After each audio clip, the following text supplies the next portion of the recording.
Once upon a time in a convenience store, a woman asked, "Which zero-calorie drink will I like more?" The cashier said, "I have a thought. Coke Zero Sugar always hits the spot." The taste made her heart fill with laughter, and with her Coke Zero Sugar, she lived happily ever after. Coca-Cola Zero Sugar, unbelievably delicious. No trip to the store is complete without the unbelievably delicious zero-calorie taste of Coke Zero Sugar. Thank you for visiting ChristopherMedia.net. Christopher Media. Let's make some noise. From Asthma Core Studios near Detroit, Michigan. It's unregimented. Gangsters, what's up, guys? And now, here are your hosts. I saw the back and forth you and Earl went through today. Yeah. I guess I'm now to the point where I'm comfortable with him. You saw me, I'm like, dude, I'm done with this conversation. Like, you. Dude, it's a point you reach with him about certain subjects. He just, it's. I told him this in a phone conversation we had. I said, dude, it's not that you stick to your guns. It's that you are incapable of seeing any other side of the argument. Yeah, I mean, we all stick to our guns pretty much, but if someone brings up a logical point, we all have it within us to go, hey, I've never thought of it that way. But he is just like, dude, I mean, religion loves people like him. He's classic example of how Trump got elected. He's got his guns, and he is sticking to them. That's the way I grew up. That's the way I'm going to be. Yeah. Drew needs to bring that drop back. Like, what the fuck? They might have lost it. They said when they left 105.1, they lost over half their drop library. That's right. Dude, are they not aware of Yuppie Slayer? Yeah, the problem is the quality. A lot of those recorded drops, they're really low. And yeah, a lot of them sound like they're off the radio, like on a tape. Yeah, and also, do you have the time to sit there and think about like all the drops that you want to find and where they might be, and listen to hours and hours of shit? Well, did you ever see when Mark brought in their old drop book? It was a folder that had listed every drop and where it was in the system at Riff. Dude, this thing looked like pre-computer. War and Peace with the Bible and the Quran all thrown together. I mean, it was so fucking thick, dude. This folder, it couldn't even close properly. And I was going, holy shit. You know, and when I say folder, I mean like one of those 3-ring binders that are huge. I'm going, fuck, man. 20 years of drops, I guess. Shit. All right. So, hey, isn't it nice that we haven't been complaining about it? We're going to go on like Trump was in the last show. But I mean, this show is relatively, you got the State of the Union. Today isn't Jeff Sessions really the big fucking news? Yeah, but it all goes back to Trump, doesn't it? God damn it. I took a page out of your book, Chris. I think it might have been BBC. Anyways, on BBC's Facebook page, they posted about the outrage for Kellyanne Conway putting her feet on the fucking couch.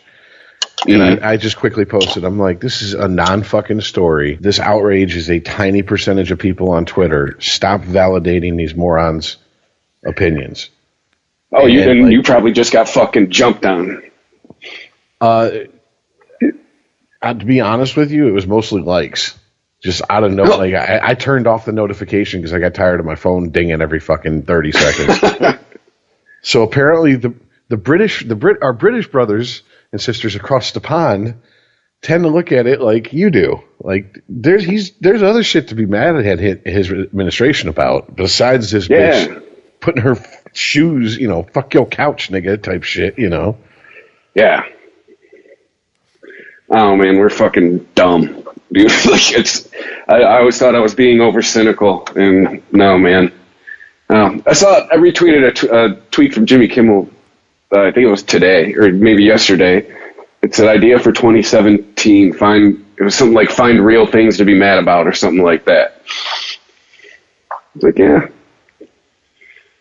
Well, you saw my response to Earl, right? When he was like, "This is the dumbest thing I've ever read." I'm like, I can top it. You haven't been on the internet that long, have you, Earl?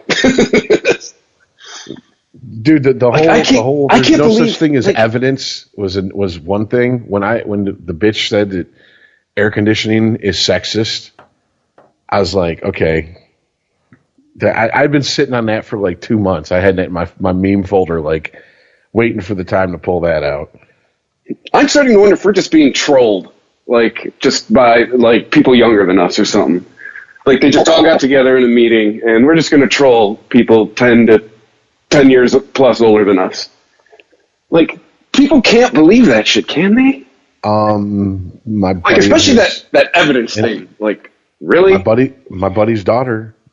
If they're trolling, then the people, the younger crowd out of the ones doing the trolling are buying into it as real, because these are her little pet causes here.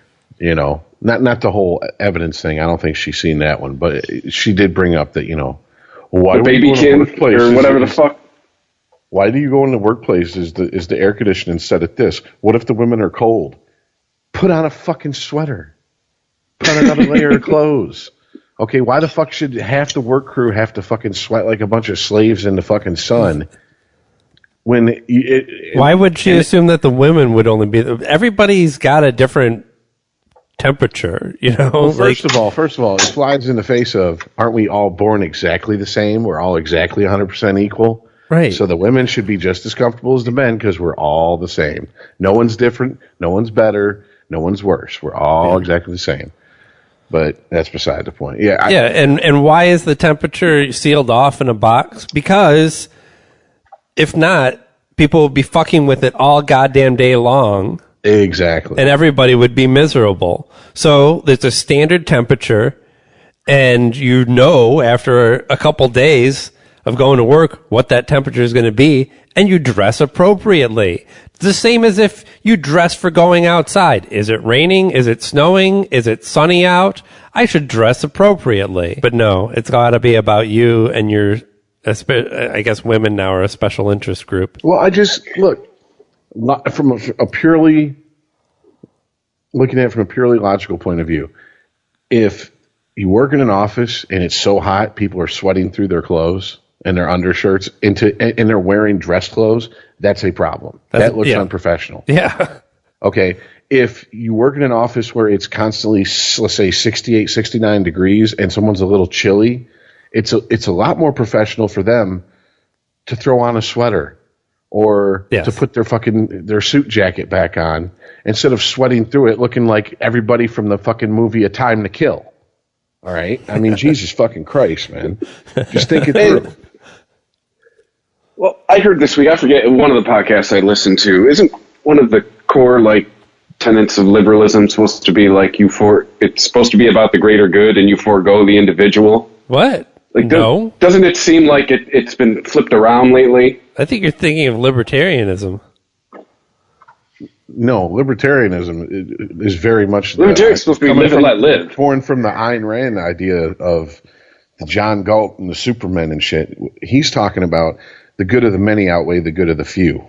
There it is. That's a little high. Okay, so, I follow you on that one. Doesn't it seem it's been turned around? Like they've forgotten one of their core beliefs?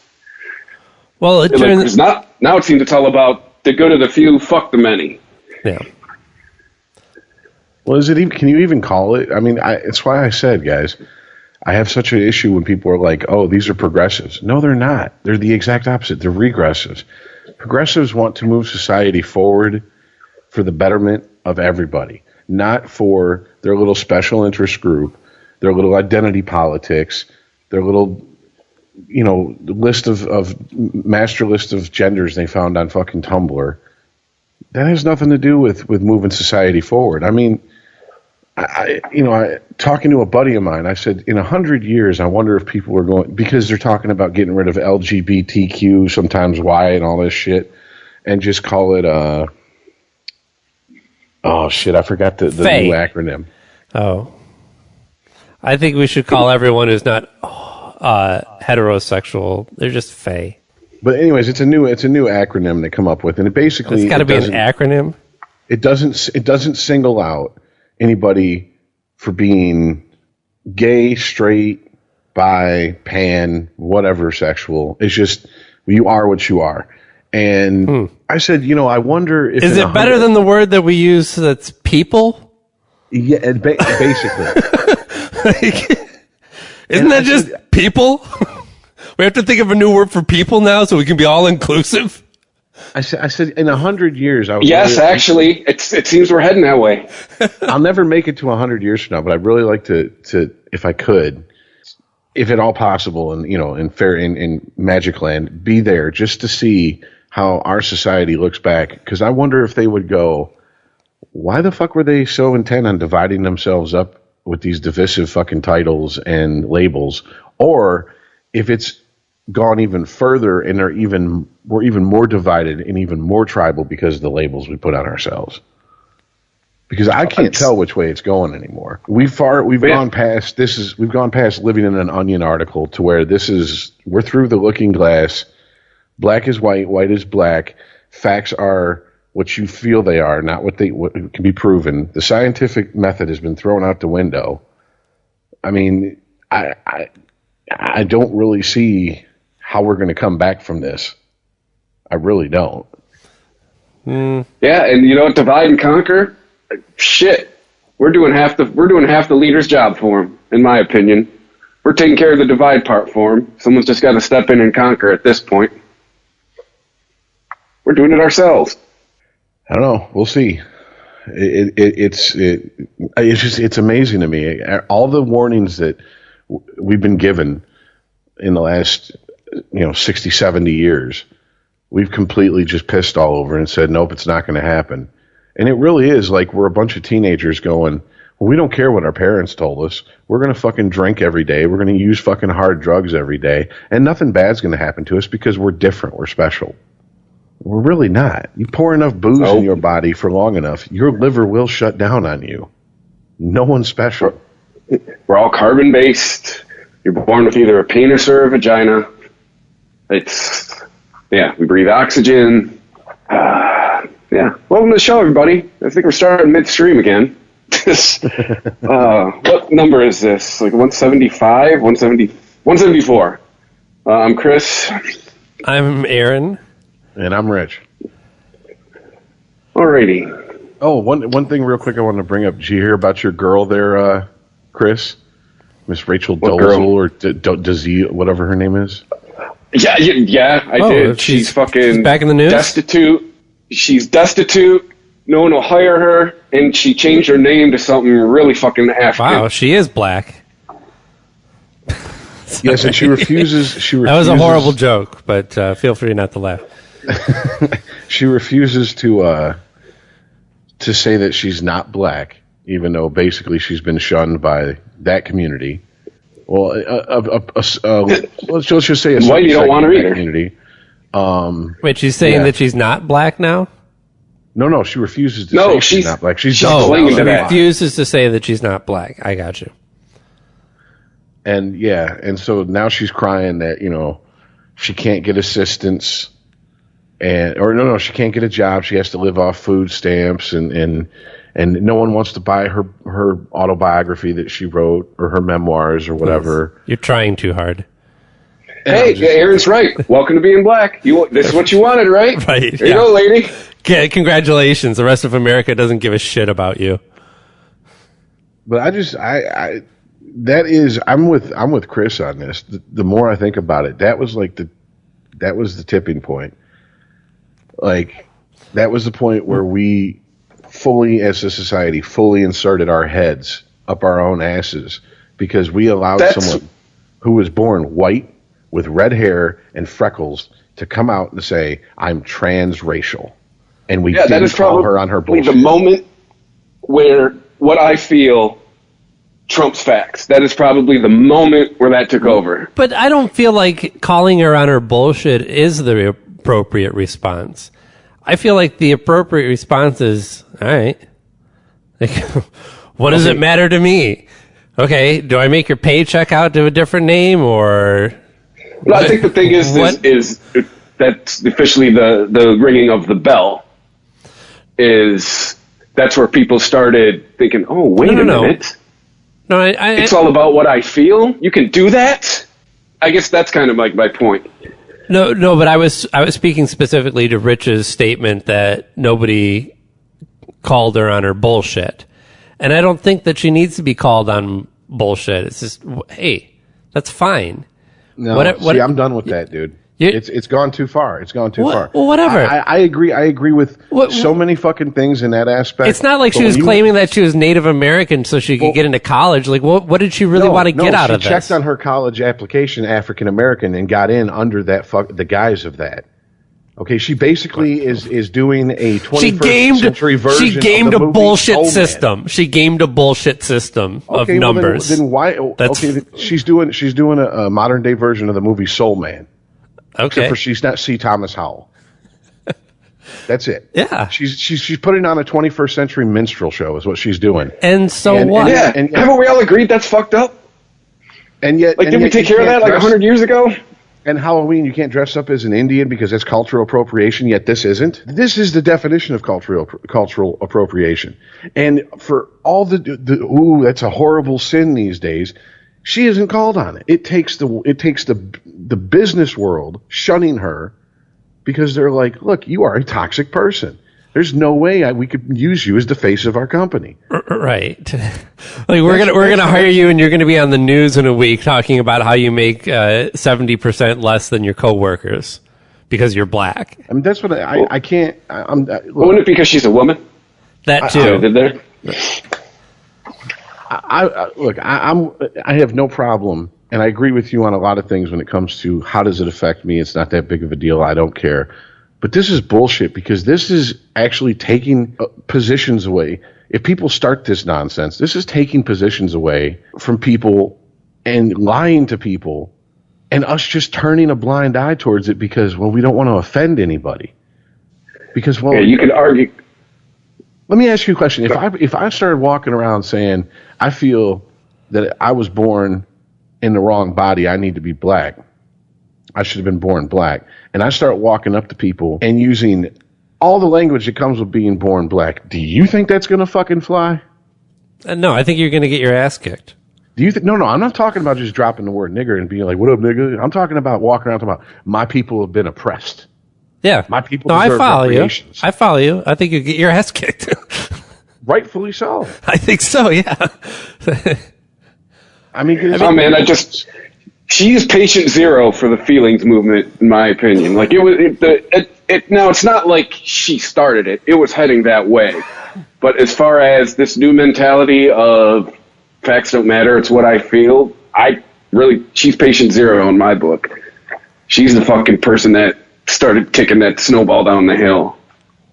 You feel anything you want. Well, yeah. You're still born a Caucasian woman. Yes, but you can feel anything that you want. You can be whatever you want. You can imagine yourself however you picture yourself. Tell your whatever story to yourself. It's only when it actually starts affecting other people that it makes a difference and possibly maybe infringes on somebody else's rights. I don't see how her actions affect anybody outside of herself, though. That's why I can't. I mean, I understand because it was a greater society effect, is what it was. It's more of what that represented is the problem. Well, again, it's not Chris, directly affecting. I'm not arguing your point, but it's more of what it represented. Look, you feel she's patient zero. You can feel what you want to feel and believe. But I'm not. I can't debate that. What I'm saying is to get back to why does it matter? Why do we have to tell her to go away? Why can't she just be ignored? How are her actions really affecting anybody else? I mean, I agree with you, Rich. What she's doing is disgusting, and it is appropriation. But is it really hurting anybody else? Okay, so it's the mind. Because it's the mind. It's how you get a president that goes, we had the biggest inauguration ever. It's that kind of mindset. Yeah, whatever. I know what happened, but what I'm going to say matters. What I feel that happened matters. I guess that's where That's where I'm coming from, man. I'm more disgusted with. I'm not arguing with you, Chris. Stop arguing with me. I agree with you. I understand your point of view. Well, you're asking how it affects us. I'm trying to tell you. Like, it doesn't affect the three of us, yes, personally, but I'm saying as a whole, it affects us. Man, that's a reach. I have to say, so I don't see how this. The person who did the same thing she did, and she had, let's say, a couple weeks vacation saved up. She went for vacation. She was a pale, freckled, red-haired white woman. She come back and she's now got a perm, and she's darkened up, and she says, "I am now black." You're gonna go. Oh, well, if you want me to call you black, I'm gonna call you black. My response would honestly be okay. What else is there to say? Okay, how about this? We have a very mentally ill person. That might be a problem for us. If someone was fucking bipolar to the point where, are you in the workplace? How else do you describe this? How else do you describe what she is? She's either a liar, which she says she's not. She insists, in the face of all the consequences that come with it, that she is black, regardless of what her birth certificate says. And I'm not talking. Here's the thing. Here's what really irks me. She's not saying I was born white and I'm black. She's saying I am black. Yeah, you are not. That. Bottom line. But look, you are mentally ill. You are looking in the mirror and seeing a distorted version. You have some sort of body dysmorphia. Get some fucking help, bitch. It's not our fucking problem to deal with your mental illness. I'm sorry. If someone is schizophrenic and they go off their medication and you work with them and they cause an issue because they insist that the demon in the corner be part of the fucking, the business meeting. Okay, but you said we got to double output. Hold up here. There's mental illness and there's mental illness. Okay, what you're describing are people who are so mentally ill that they can't operate in a normal society. And she's operating in a normal society? Well, it's her own big mouth that's kept her from operating in a normal society. It's not her feelings and her self-identity. It's her need for a platform that has put her in her current situation. Not telling her coworkers, hey, I'm black, and you have to consider me as a black person, whatever that means. It was her trying to tell the whole world that this was a reasonable, insane thing to do that put her in this situation. I mean, we all joke about how, okay, you want to be black? Well, here you go. Now you can't get a job. But it wasn't the very concept of her identifying as a black person. It was her need to be accepted as and be this source of social change and justice that she saw to blow apart the concept of race. Okay. That's what put her in this situation and kept her from being a person who could be viably employed anywhere. Okay. You come at it from one point of view, and I understand your point of view where you're coming from. Okay. My point of view is this. Look, I'm tired of people walking up to me and telling me 2 + 2 = 5. And if I don't agree with them, there's something wrong with me. No. There's something wrong with you. Rich, if you're going to walk around being tired of stupid people, you're going to be tired all the time. Okay, this isn't stupid. This is either delusional. It doesn't matter what it is, or these are flat out pathological. It doesn't liars. matter what it is. She's not mentally ill, like she's going to flip out and grab a carving knife and start stabbing somebody if she works at a restaurant. She believes something that isn't right. Look, people believe shit like their arm doesn't belong to them and they want it taken off. People believe all kinds of crazy shit. Yeah, and they're sick in the fucking head and they need help. Okay, but look. Look, listen, if she was sitting there injecting heroin into her body and killing herself that way and refused all help, everybody would finally eventually at one point throw their hands up and go, you know what, you're going to do what you want to do. Live or die on your own terms. Mm-hmm. Have a good one. Yeah. If you want help, you know where I'm at. See you, but my door's closed till then. That's what needs to happen to people like this. And it's happening. Well, there you go. And she's out there. So this is a good story. She tries to be this force of change and she ends up destitute.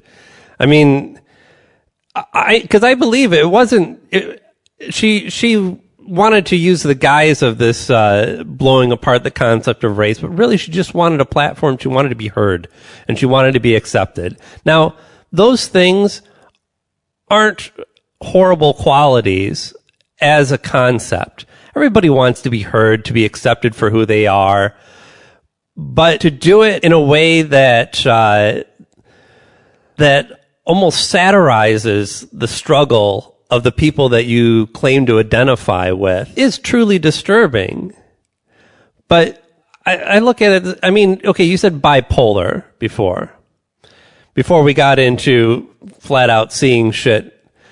There's a lot of people that suffer from bipolar disorder, or there's even another term for it now, because every time that we wear out the one term, and may have this negative context to it, then we have to come up with a new one. It used to be manic depressive, and right? Because they didn't want manic in there, they named it bipolar. Now there's a new term. Sure, but bipolar, or you suffer from depression, or whatever it is, something where this person doesn't need to be committed. They're not insane. They suffer from some mental illness, which is basically a brain disorder that they don't know how to control. And ideally, they see doctors and have treatment for it. But every once in a while, there's going to be a sick day or two because this person isn't feeling capable of going into work and doing their job for whatever reason. I mean, the same thing with me. Before I had my asthma under control, I would have sick days where I'd have to call off and just not get out of bed because I could barely breathe. So I can't come in. I'm too black today. I mean, I'm too white today. I'm not black enough to come into work. Right.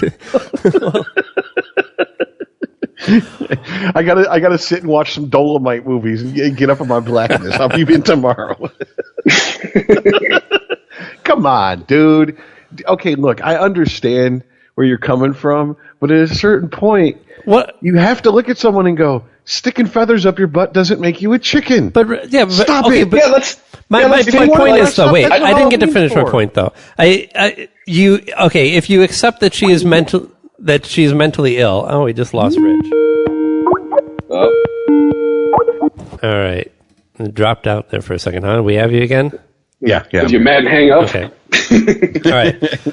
No, but my point is okay. You want to say that she's mentally ill? That's fine, but that doesn't make her unemployable. That doesn't make her. Certainly, she shouldn't be criticized for being mentally ill. No, the fact that she sat in an interview with a camera in her face and a microphone in her face and said, "I am a black woman." And they said, here's your birth certificate. Here's your high school yearbook photo. Here's all this proof. But she's not running for office. And she turned around with a smile on her face and walked away because that's how she is so delusional. If she'd have just said, you're right, I'm transracial. She's never said she's transracial. That's the label other people have put on there to soften her bullshit and make her feel better. She says she's black. Okay. There's a fucking difference there. I'm sorry. There is, Rich. There is. Don't say I was born a female with a big old swinging dick. They transition. I honestly, it's not my own personal level of giving a shit that gives me this position. It's that I think that is the appropriate response for people like this is to just change the channel. Don't pay any attention to them. Don't retweet their bullshit or post shit about them. Just let them go away, because they will eventually. They don't. They don't need to be criticized, because then you're just starting an argument that we don't need to have about whether she's sane or not. I think the crux to the thing that Rich and I are both getting at is people our age will do exactly what you just said, Aaron. Like, you are insane. I'm not letting you get my ratings. I'm not letting you get a share. Nothing. I think at least what I'm worried about, I can't speak for Rich, is I'm worried about the younger people who heard this, thought it was a good idea, and believed it, and now this is the mindset you're in. I can believe anything I want. Okay. Like, literally. That is a very dangerous precedent to start setting.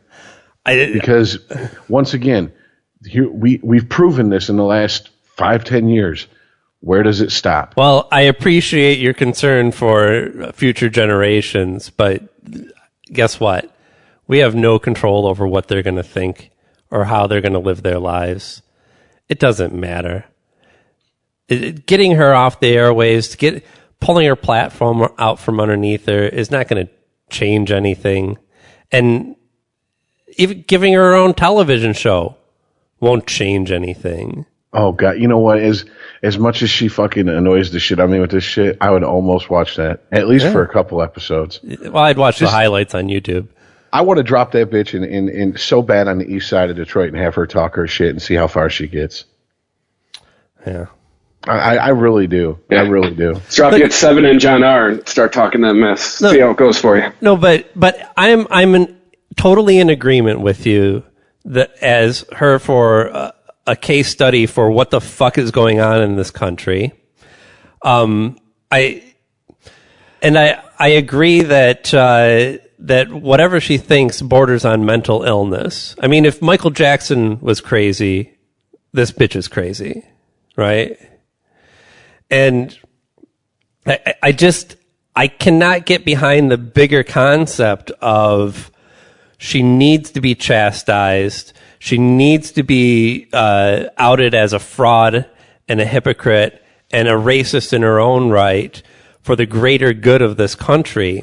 If she was living her life as Rachel, the smiling cashier at Walmart, I would agree. But she's out there. She was the head of a certain part of the NAACP. She's out there throwing the race card around, accusing people of racism, leading boycotts until she got called out. No, sorry, bitch. You don't get the fucking. You want to play fucking rough. You want to come off the porch and run with the big dogs. Guess what, bitch? You're just going to get bit. All right? You've been sparring with the puppies, and now you want to run with the fucking wolves at night? Well, the wolves are out, bitch. You got your wish. Careful what you wish for. You just might get it. Bullshit. If she was just a fucking normal person doing this shit. She is. Who didn't? No, she's not. Yes, it's other people that are giving her this power. It's other people that are having these conversations like we are right now that are giving her this elevated power. When she was ahead of part of the NAACP, she did her job, calling for boycotts and shit, and nobody really cared. Racist. You don't think that fucking who gave her the power then? And black people, and they didn't give a shit. And they did it under false pretenses on her part. What? So because she said she had a birth certificate or something that proved that she was black, she did 23andMe and found that we all came from Africa. I mean, look. Yes, she was. Bottom line. Here's. I guess it's not even a bottom line. It's just here's what it blows my mind, and where I agree with Chris. The hypocrisy is just dripping from the walls on this thing because everyone on the left should be just horrified and ready to fucking just shun this woman. But but it's not. It's like, okay, you grew up a white girl. You went through high school as a white girl with all the advantages. Check your privilege, you cisgendered white female. And then all of a sudden, when you want to go to college, you get a spray-on tan and you get you get a new hairdo and you walk in and check the black box on there. Mm-hmm. That is such bullshit that she gets a free pass on that. Okay, just like it's fraud. Just like it's bullshit that Caitlyn Jenner goes out and gets a sex change, yet kills someone in an automobile accident, and all we're talking about is whether he's a Republican or not. He got a free fucking pass on killing someone. Why? Because we can't criticize our little fucking heroes on the left. No, I'm sorry. That's just celebrity. I mean, fucking Ted Kennedy, Roman Polanski. Look, I mean, people that do horrible shit and get away with it because they're famous. It wasn't the fact that he got tits that kept him from getting prosecuted. It was awful. In Rich's defense, it was awfully shady timing when that happened. Right? What? He didn't get in a car accident and said, "Oh, I got to get some tits quick." No, but the fact that it happened right around that time. Right around when Caitlyn Jenner was in the news every fucking day. Look, it seemed... Yes, I don't know. Yes, it's a different conversation. It's hypocrisy. Yes, it is. Absolutely. why do you let it get to you so much? And why do you think that there's a cure for it that will turn the direction of this country? I mean, this is human fucking nature. A point we're trying to make together is accepting something is just as bad as encouraging it. Accepting something and not saying anything is just as bad as encouraging it. Especially if it's something like this, where it's like, bitch, you're not black. You're Caucasian. It's on your birth certificate. Especially when I'm being told that from people on the left saying, how do you feel about gay marriage? And I go, I don't care if they get married. That's not good enough. You have to go support them. You have to go shake their hand and tell them how fucking brave and stunning they are because they're willing to get married. You know what? No, I don't. You know, someday introduce me to this person. Is there really more than one person that says this to you? Because I've never met anybody who said any kind of crazy shit like that. You haven't heard that I don't care isn't enough? No. Well, then, okay. Honestly, I'm gonna break it down for you as polite as I can. I'm sorry that you haven't. Would you like their phone numbers? We could have them as guests. Yes, please. Okay. I would bring them on the show. I would love to talk to them because I don't believe it. You think I'm making it up? I don't think you're making it up. No. I don't think that you would just sit here and invent people in your head and invent arguments. But Aaron, I don't think you spend as many time in comment sections as we do. I think that's... Bitch, I'm on 4chan. You don't think I see the worst shit people say? You're on the exact opposite of the people I'm talking about. 4chan is the antithesis of the people I'm talking about. And then you're saying I'm not finding proof of what you're saying. I didn't say that's all I read is 4chan. I was using that as an example of seeing some stupid shit on the internet. I understand. I'm on Twitter too. I see gay shit. You are more of a Twitter guy. I'm more on Facebook for social media. All right. I dipped my toe into the Twitter sphere and I was like, this is not for me. All right. And fine, whatever. It's whatever you want it to be. There's all kinds of shit out there. Okay, exactly. That's what I'm saying. Exactly. All right. I mean, if you want, every time I run into one of these idiots that start this shit, I will more than happy fucking send it in the group chat. And I won't even comment on it just to show you how many times in the span of a week. Right. Yeah.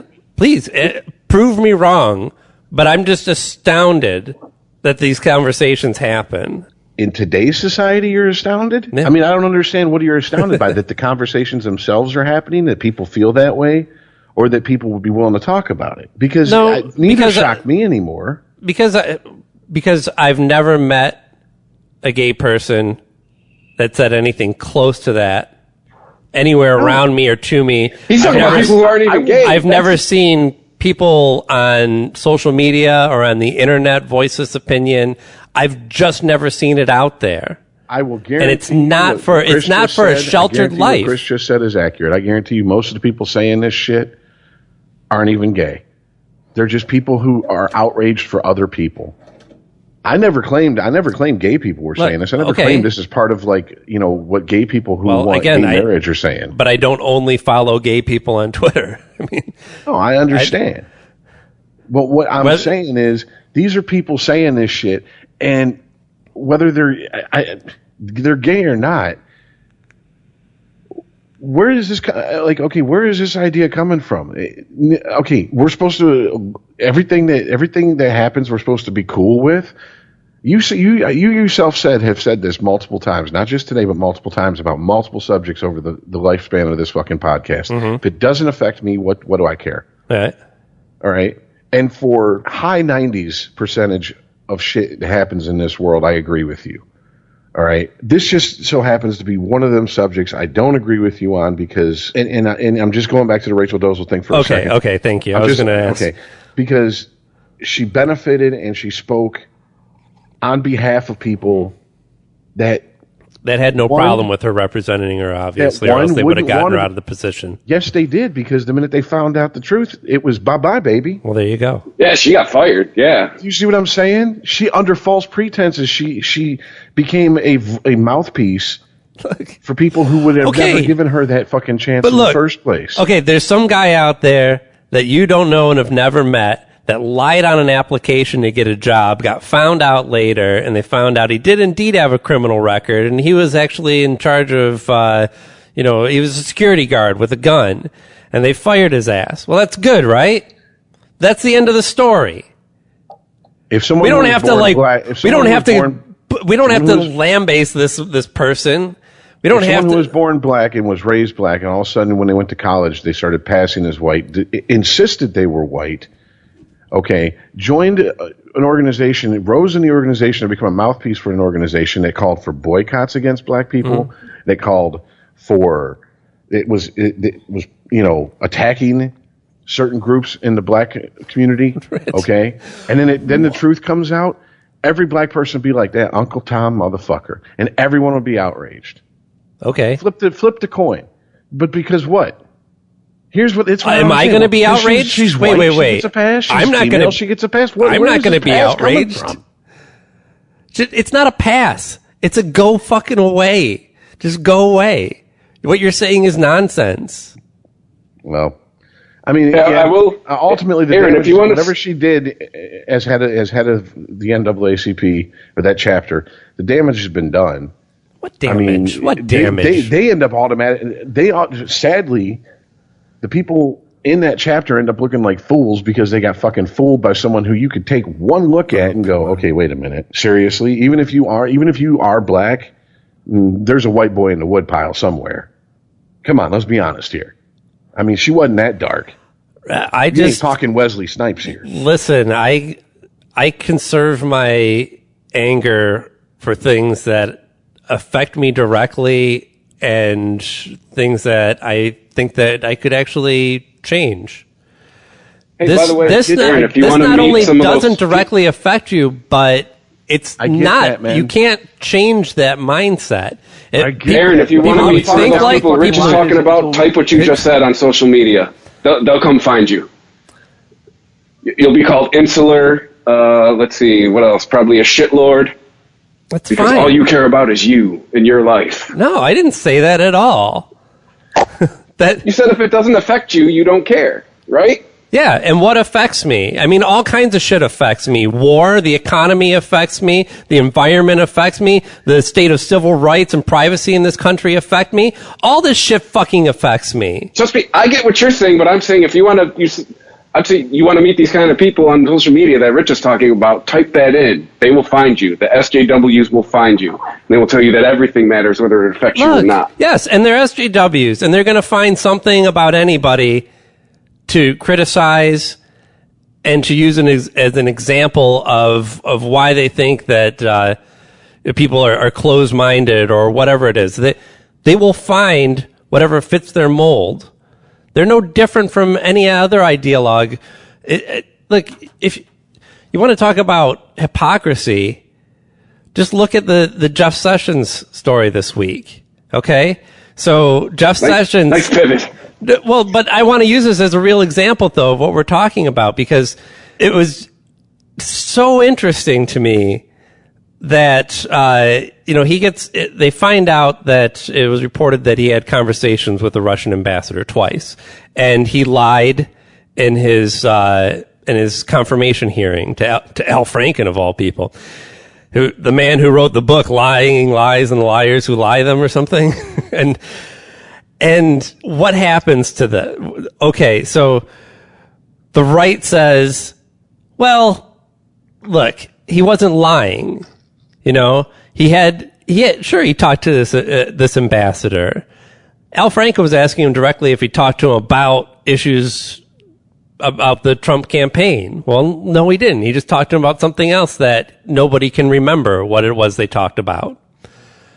And so he didn't do anything wrong. Well, no, he did. Look, he was asked if he talked to a certain person and he lied to Congress. He lied under oath, which is a crime. But that's all of a sudden not a crime. Back when we were trying to get Bill Clinton, that was the big deal. And the reason, the sticking point. There's video of him from '99 saying to prosecute Bill Clinton. Yeah. But now look at the other side. And all the people are like, I knew this guy was dirty, and he lied. This is perfect. We can get him the fuck out of there. Right? He lied under oath. That's a serious crime. Really? Were you saying it was a serious crime when Bill Clinton was lying about getting a blowjob? I don't think so. So it's never about the crime. It's never about the facts. It's always about what fits the person's narrative, left or right. And that I can't disagree with because I can't disagree with you there. I can't count how many times I've been in arguments with people when they're like, well, they'll say Reagan was the best president or, Obama or Clinton. And I go, they're all war criminals. yeah, And they go, what? I said, according to the Geneva Convention, the only president we've had post-World War II that's not a war criminal was Jimmy Carter. right. So, I deal. voted for We wrote Obama the twice, rules. and I thought giving him the Nobel Peace Prize was the most hilarious joke in the universe. This man who personally signs off on drone strikes. Exactly. And Who is we're the They're winners only and we bad wrote when the Republicans rules. do them, Aaron. Yeah. Haven't Because you we're learned that on by top now? and we wrote the rules. They're not war criminals. They're leaders. They're doing their job. Blah, blah, fucking blah. So when an aspirin factory gets bombed, or we go to war with a country under false pretenses, or we drone strike the fuck out of innocent civilians, oops, that's just collateral damage. Oh, well.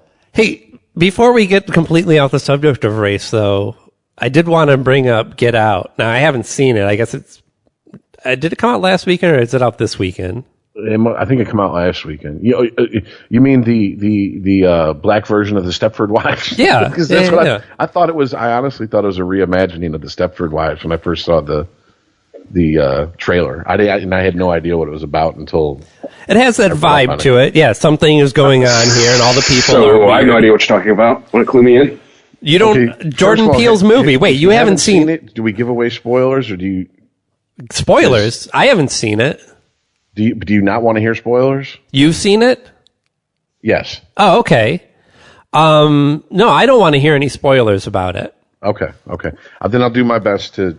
Well, what is it? about the- Can we start there? On, dude. You have not heard about Jordan Peele's movie, Get Out? The black kid who gets his the white daughter brings him home. It's like, guess who's coming to dinner type situation. Only there's something weird about the white family. Something really weird. It's a horror film. You obviously you haven't heard anything about this? No. Wow. I'm just astounded. Enjoy your white privilege, shit lord. It doesn't affect you, white boy. That's why you haven't heard about it, Chris. No, I just thought this would have come across your radar at some point. Either just At least on a YouTube advertisement. right, or Well, I got somebody's YouTube Red. Ooh, Or no ads for me. or just because of somebody's ridiculous outrage about how this movie is racist. Well, I haven't traveled since Monday, so I mean, tomorrow we'll see. I'll get hammered and go through Facebook. We'll see what we find. But so, what's the big deal about it? Is it do they kill the black guy or what? What's the deal? Well, we don't want to. I don't know. What's everyone pretending to be outraged about? Well, do you want me to describe the plot again? Yeah, please, because I can't do it without giving away spoilers. A white girl from a white family brings home a black boyfriend, and all the white family is acting weird. Only it's not just weird like you brought home a black boyfriend, but really weird and some kind of what seems from the promos to be like some sort of maybe mind control, like the Stepford Wives or the Village or something weird like that. So they're going to kill the black guy? Is that what they're inferring? You want the end of the movie? Is that what you're asking? Well, I'm trying to I don't know if they're killing the black guy. If a black guy made the movie and a black guy dies, what's everyone pissed off about? No, nobody said a black guy dies in the movie. See, this is why I can't talk about it, because I was going to give the movie away. It sucks. It's my turn to get mad and hang up. Well, I guess I'm not. Am I that dense? Am I too high? What is? What, can we mute Aaron and Rich can fill me in? I don't know. I guess I'm not under. You know what? I got the internet. I'll fucking type it in and fucking read what the big deal is. What's it called again? Get Out? Well, Chris, just flip the roles and see if you can get away with it. Okay, here it is. Okay. A white college student who's female is dating a black guy. She brings him home, but she hasn't told her parents that he's black. So right there's the setup. He gets there. The parents are creepy, but they're like, they come off as like the trying too hard old white people. Like, I'd have voted for Obama a third time if I could, right? Type thing. I kind of thought of the couple from oh shit, what was that movie where they were either trying to get the guys into a three-way or sell them Amway? Yeah, they weren't really sure. Was it Go? Yeah, yeah. So he's there. Things seem to be a little strange for him, and then you get into where I can't give without giving anything away. That's the deeper plot of the movie. The problem is that apparently, and I've seen some of the comments about it. This is what I think people are quote unquote upset about. They, without seeing the movie, think that all white people are the villains in this movie. Right. Okay. It's the same type of outrage that people had when they found out that the new Star Wars Episode 7 was going to have a black male and a white female as the leads. Right. And they were like, oh, this is white genocide. Yeah. And it's like, no, it's not. It's just fucking... Well, It's a Disney movie, okay? Everybody calm the fuck down.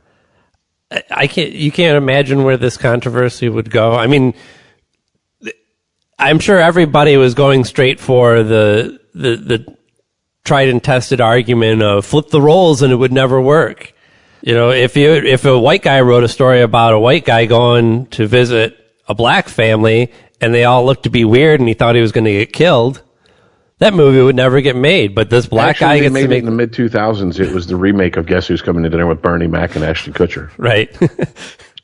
Just say. I mean, I'm just pointing that out. It's no. They had him sit at a table full of a black family and tell black jokes. I don't imagine it gets more uncomfortable for a white boy visiting his girlfriend's black family than that. Well, anyway, that's kind of another so what for me. Like, okay, it's racist. Yeah, maybe it is. So I will say this. How does it affect you? Having seen the movie, if there was the outrage of the people is unwarranted in my opinion. Okay, well, it's. I've been reading while you guys have been talking. This seems to me like maybe another case where injecting racism into something that has no reason to have racism. Injected into it. No, it was very clearly written with the idea of being a commentary on racism in America. I was listening to an interview with Jordan Peele before we started recording tonight. Yeah, but Aaron, something that I think the media has kind of, for whatever reason, shied away from when they described this movie. This is more of like a Scream type horror movie. Mm-hmm. This is more of, it's a movie commenting on movie tropes and, and turning them on their head. It's almost a comedy horror movie, right? And the comedy comes from satire. Well, yeah, no, it does the horror with a wink, like Scream did. Right? Yeah, I mean, there's a couple laugh out loud moments in there. At least for me, there was. Mm-hmm. And it didn't, and I didn't like feel when they finally ate the black guy. I really want to tell you what's really happening because it's not that. That's why I'm like, hey, this is what people were upset about. No, if you spoil this movie for me, I'm going to spoil the King Kong movie for you. I don't give a fuck about King Kong. Fine. And that's racist to draw a correlation between these two movies. How dare you? Well, okay, so I don't know what. Spoil Logan for me. He dies in the end. Ooh, I didn't see that one coming. Yeah. Now, have we lost sight in this country of you don't have to watch something if you don't like it? Yeah. You don't have to listen to it. You don't have to. If it outrages you, don't fucking go see it. Don't put it in your Netflix queue. Don't fucking download it. This is made by half the duo of Key and Peele, okay? Who made that movie Canoe. Or excuse me. Keanu. Keanu. Well, that's how it's spelled. What the fuck? No, it's spelled Keanu. Not Canoe, it's not about aftershave. But, no, I watched that movie, and you could say, if you were looking to be offended, and you were looking to pick that movie apart for criticism, that they were goofing on black stereotypes. Mm-hmm. And I wouldn't know because I don't watch black movies. And you could boycott under the, I'm so offended. How dare that, But ultimately, look, there's movies and there's art that is made specifically as propaganda. And then there's art and there's movies that is made to hold up a mirror to issues. And sometimes it's through criticism, sometimes it's through satire, sometimes it's through reversing roles that typically you wouldn't think to do, whatever. And to me, this movie isn't that big of a deal. I mean, would I go out and pay money to go see it again? No. But if it was on TV and I was watching, yeah, I'd watch it again. No. I don't know. What is the backlash besides and here's another thing, Aaron. What is the backlash besides that small, tiny percentage of people on social media that tend to get the most coverage because they're making the most noise, but they're a tiny percentage? Is there really an organized backlash against it? No, I don't believe so. I mean, because the Disney thing, it did pick up a little bit of steam with certain groups, but ultimately they were such fringe groups that when people would post about it, I would just say, I can't even take this seriously. This is a joke. This isn't going to dent that movie one fucking bit. It's Star Wars, guys. Yeah. It's fucking Star Wars. Chill the fuck out. And you're still going to go see it. The Empire. It doesn't matter what color or size or shape the hand that holds the lightsaber. When that thing lights up, you're going to get a boner. Exactly.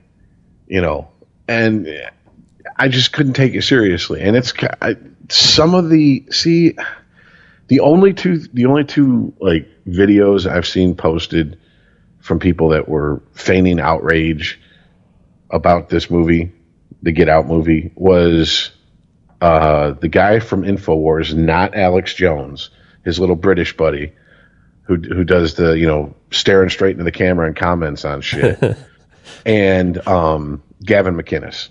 But Gavin McInnes is almost like Milo Light as far as, I don't even think he believes half the shit he says. He just says it to get a rise out of people. Right. I mean, he's a half-assed comedian posing as a political commentator, because the guy just does shit for a fucking laugh most of the time, and people get offended, and he goes, well, that's your problem, not mine. Get over yourself. So that's how come the criticism of it. I mean, if it's a review that criticizes cinematography or something like that, or and it's to me, it does play on certain tropes, but it does it with a wink and a nod. It knows it's doing that. Mm. So I can't even pick the movie apart from a critical point of view and say it's a shit movie. That's why you shouldn't go see it. If you watch the trailer and it seems interesting, you should probably go see the movie. No, it did look good. It's just a film piece. Sometimes a cigar is just a cigar, folks. The horror genre is very narrow for me as far as the films that I really enjoy, but the ones that I really enjoy, I really do enjoy. I mean, I loved all of the Scream films. Loved the fuck out of them. They are so enjoyable. And this definitely looks right up my alley. Saw, not my shit. Torture porn, not my shit. It's just not interesting. It's not like, I can't watch that. I don't want to watch a guy get drilled through the head or some sick shit just for the sake of it. I mean, if that was part of a bigger plot point, you actually managed to work that into your story, then hats off to you. But in general, it's just like, I randomly selected people to throw in a room and torture. I mean, that's just uninteresting. The better horror films make you think about something else. I'm not saying that all of them have to have this like underlying social commentary like Get Out seems to, but even just Scream, while you're enjoying it, you're like, oh yeah, that's right. They always do that shit in horror films. That's funny. Hey man, I haven't heard of this? Number one, movie. All right, we've been podcasting for 3 years. All right, you guys should know this by now. Number two, horror movie. I don't watch it. I don't. When I do watch movies, they are not horror movies. So there's my excuse. I don't know. I figured you would have come across it as the jump scares and the over the top, pulling an eyeball and cutting it out of someone's head and all that shit. I mean, I've seen it all. Yeah. I'm like, okay, unless you're putting. I watched that senator shoot himself in the head. You can't scare me. I've been married. Hell don't scare me. You think that's going to scare me in a movie? Devil's going to quote Sam Kinison, Devil's going to be real pissed off, and I'm coming down the hall, and he's like, I'm like, dude, I was married. Oh, shit. Bitch, I walked through the valley of death. He's like, well, if you've been married, nothing new here. Here's where we torture people for eternity. Ooh, over here, It's just... Hey, speaking of movies, real quick, yes. You guys ever seen the movie Night Moves? God, that sounds familiar. Did I see it? It's got Jesse Eisenberg, Dakota Fanning in it. Oh, no, I didn't. Let me save you some time, gentlemen. Okay. I saw the movie on Sunday. That movie was a giant piece of shit. Oh. Jeez. It's, if you, but maybe if Dakota you like Fanning was in a shit movie. If you like music swells and people staring intently, this is the movie for you. Because that is generally what most of this movie is. I mean, I should have listened to Rotten Tomatoes. Critics had it at 89, people had it at 43. Should listen to the people. Just saying. See what happens when I watch a movie? It sucks. No wonder you have such a poor opinion of movies. Well, I do have to say one of the things, getting back just real quick, because you brought up Rotten Tomatoes as far as Get Out goes. I'm pretty sure it's probably not at this anymore, but at one point, either the day of or the day after release, it was at 100% on Rotten Tomatoes, and I was like, okay. It's at 99%. I'm looking at it right now. Serious? Okay, dude. With who? That's with Rotten Tomatoes. That's people trying to... But with who? Critics? People? Well, that's their rating, okay? Mm-hmm. Audience score is 89%, but the Rotten Tomato rating is 99%. Okay, that's putting it up in that rare air category. Yeah, I bet you that movie is not that good. I'm sorry, you get other movies that are 99% of Rotten Tomatoes. Yeah. No, this is fear of being criticized if you criticize the movie.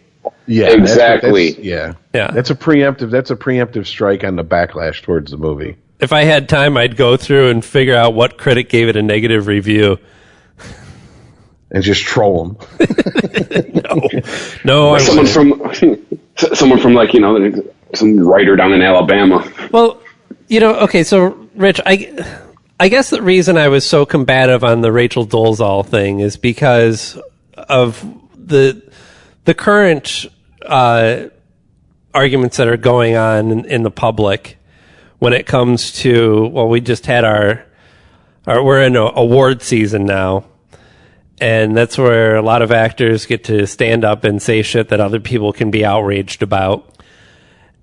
And you guys saw the thing that I sent you on the unregimented message board. It was, I can't remember the exact wording, but it basically said that actors and musicians, we give our hard-earned money to you for your art and not your opinion. So please just shut the fuck up and keep doing your art. I can't not completely disagree with that. Well, look, I don't think Rachel Dolezal necessarily needs to be told to shut the fuck up, because what does it really matter? I mean, she dug her own grave in this situation. I don't think that any actors or musicians need to be told to shut the fuck up either. I mean, me personally, I've been a musician since I was 15 years old and have always been passionate my entire life. From as early as I can remember, singing Beatles songs when I was 3 years old, I've always been passionate about music and a wide variety of music. There's very few articles or books or anything that I actually read about musicians themselves. These stories of how did you make it or their life story or what. I don't give a fucking shit. All you're going to be is disappointed in the end, in my opinion. But I don't go, oh, Neil Young needs to go the fuck away and just make some more music. His book Shaky sucked, and it was very uninteresting, and he has horrible opinions about shit. so he needs to shut up. But a book is still a form of art. Okay, though. okay. I So mean, writing is still a form of a creative art. You're right. That's a valid point. So, but so let's just say he did all this same shit in an interview, right? He needs to stop doing interviews and stop. Why? Why does he need to stop doing this? I mean, if you don't, my relationship with Morrissey is that I buy his music and listen to it and enjoy it. All right. Morrissey wants to say some crazy shit or act like an idiot or whatever. I don't fucking care. Why does it have to turn into they need to go away? They need to shut because up. Because the problem is not everyone's wired like us, man. That's the thing.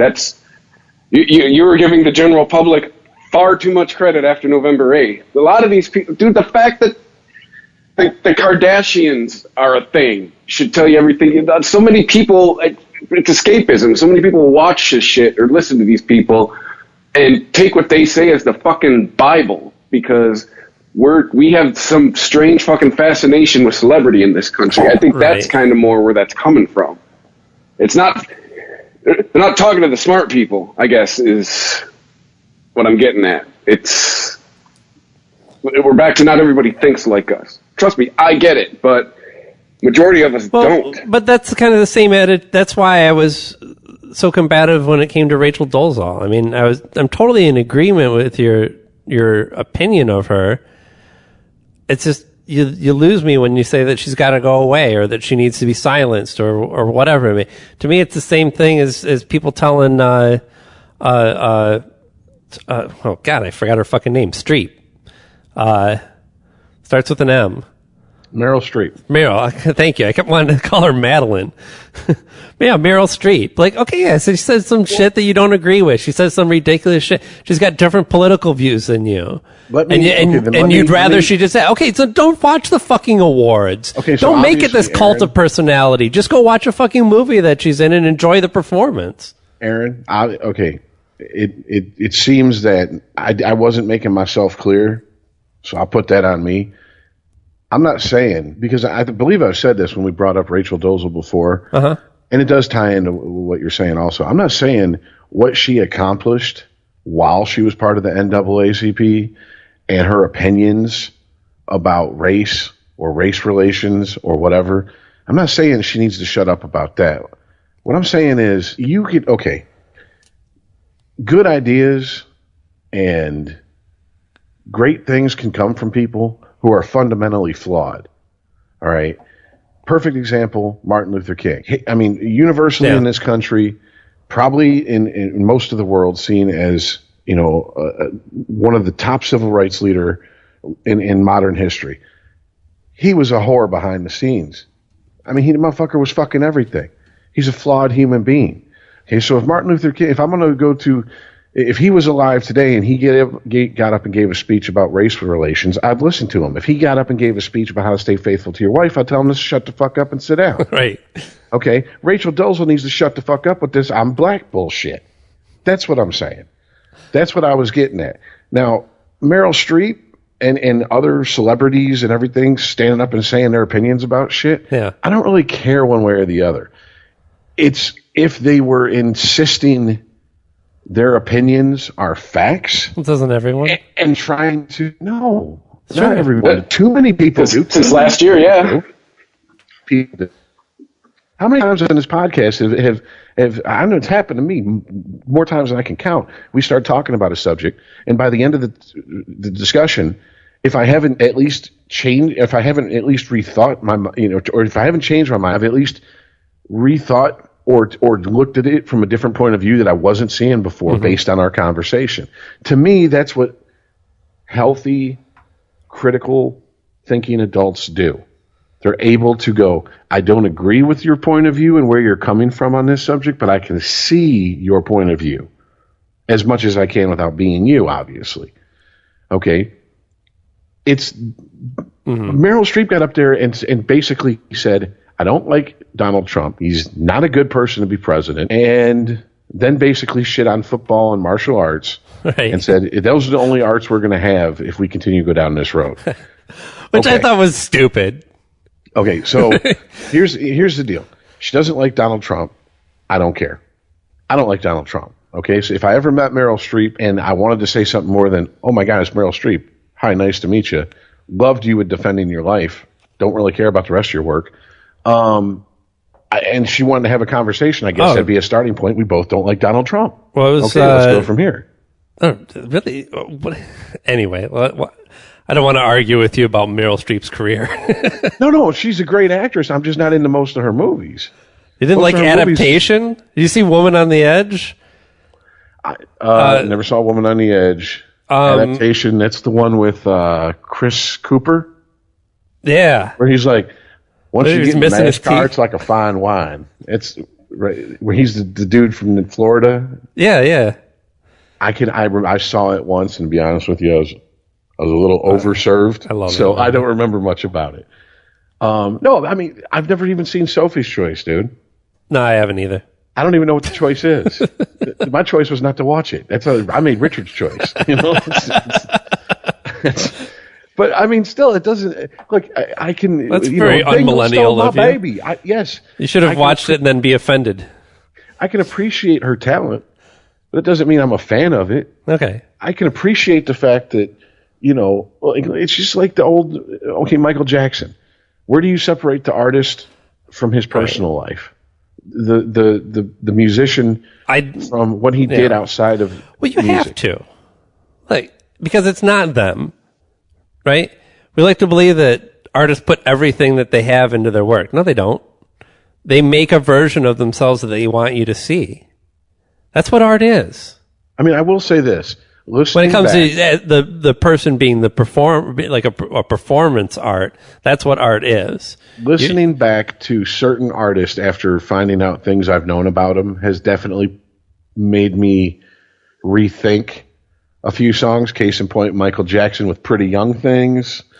I was going to say John Lennon personally. When I was Rich, when we first met, John Lennon was my hero. Now I'm like, hey, you're just another shitbag musician.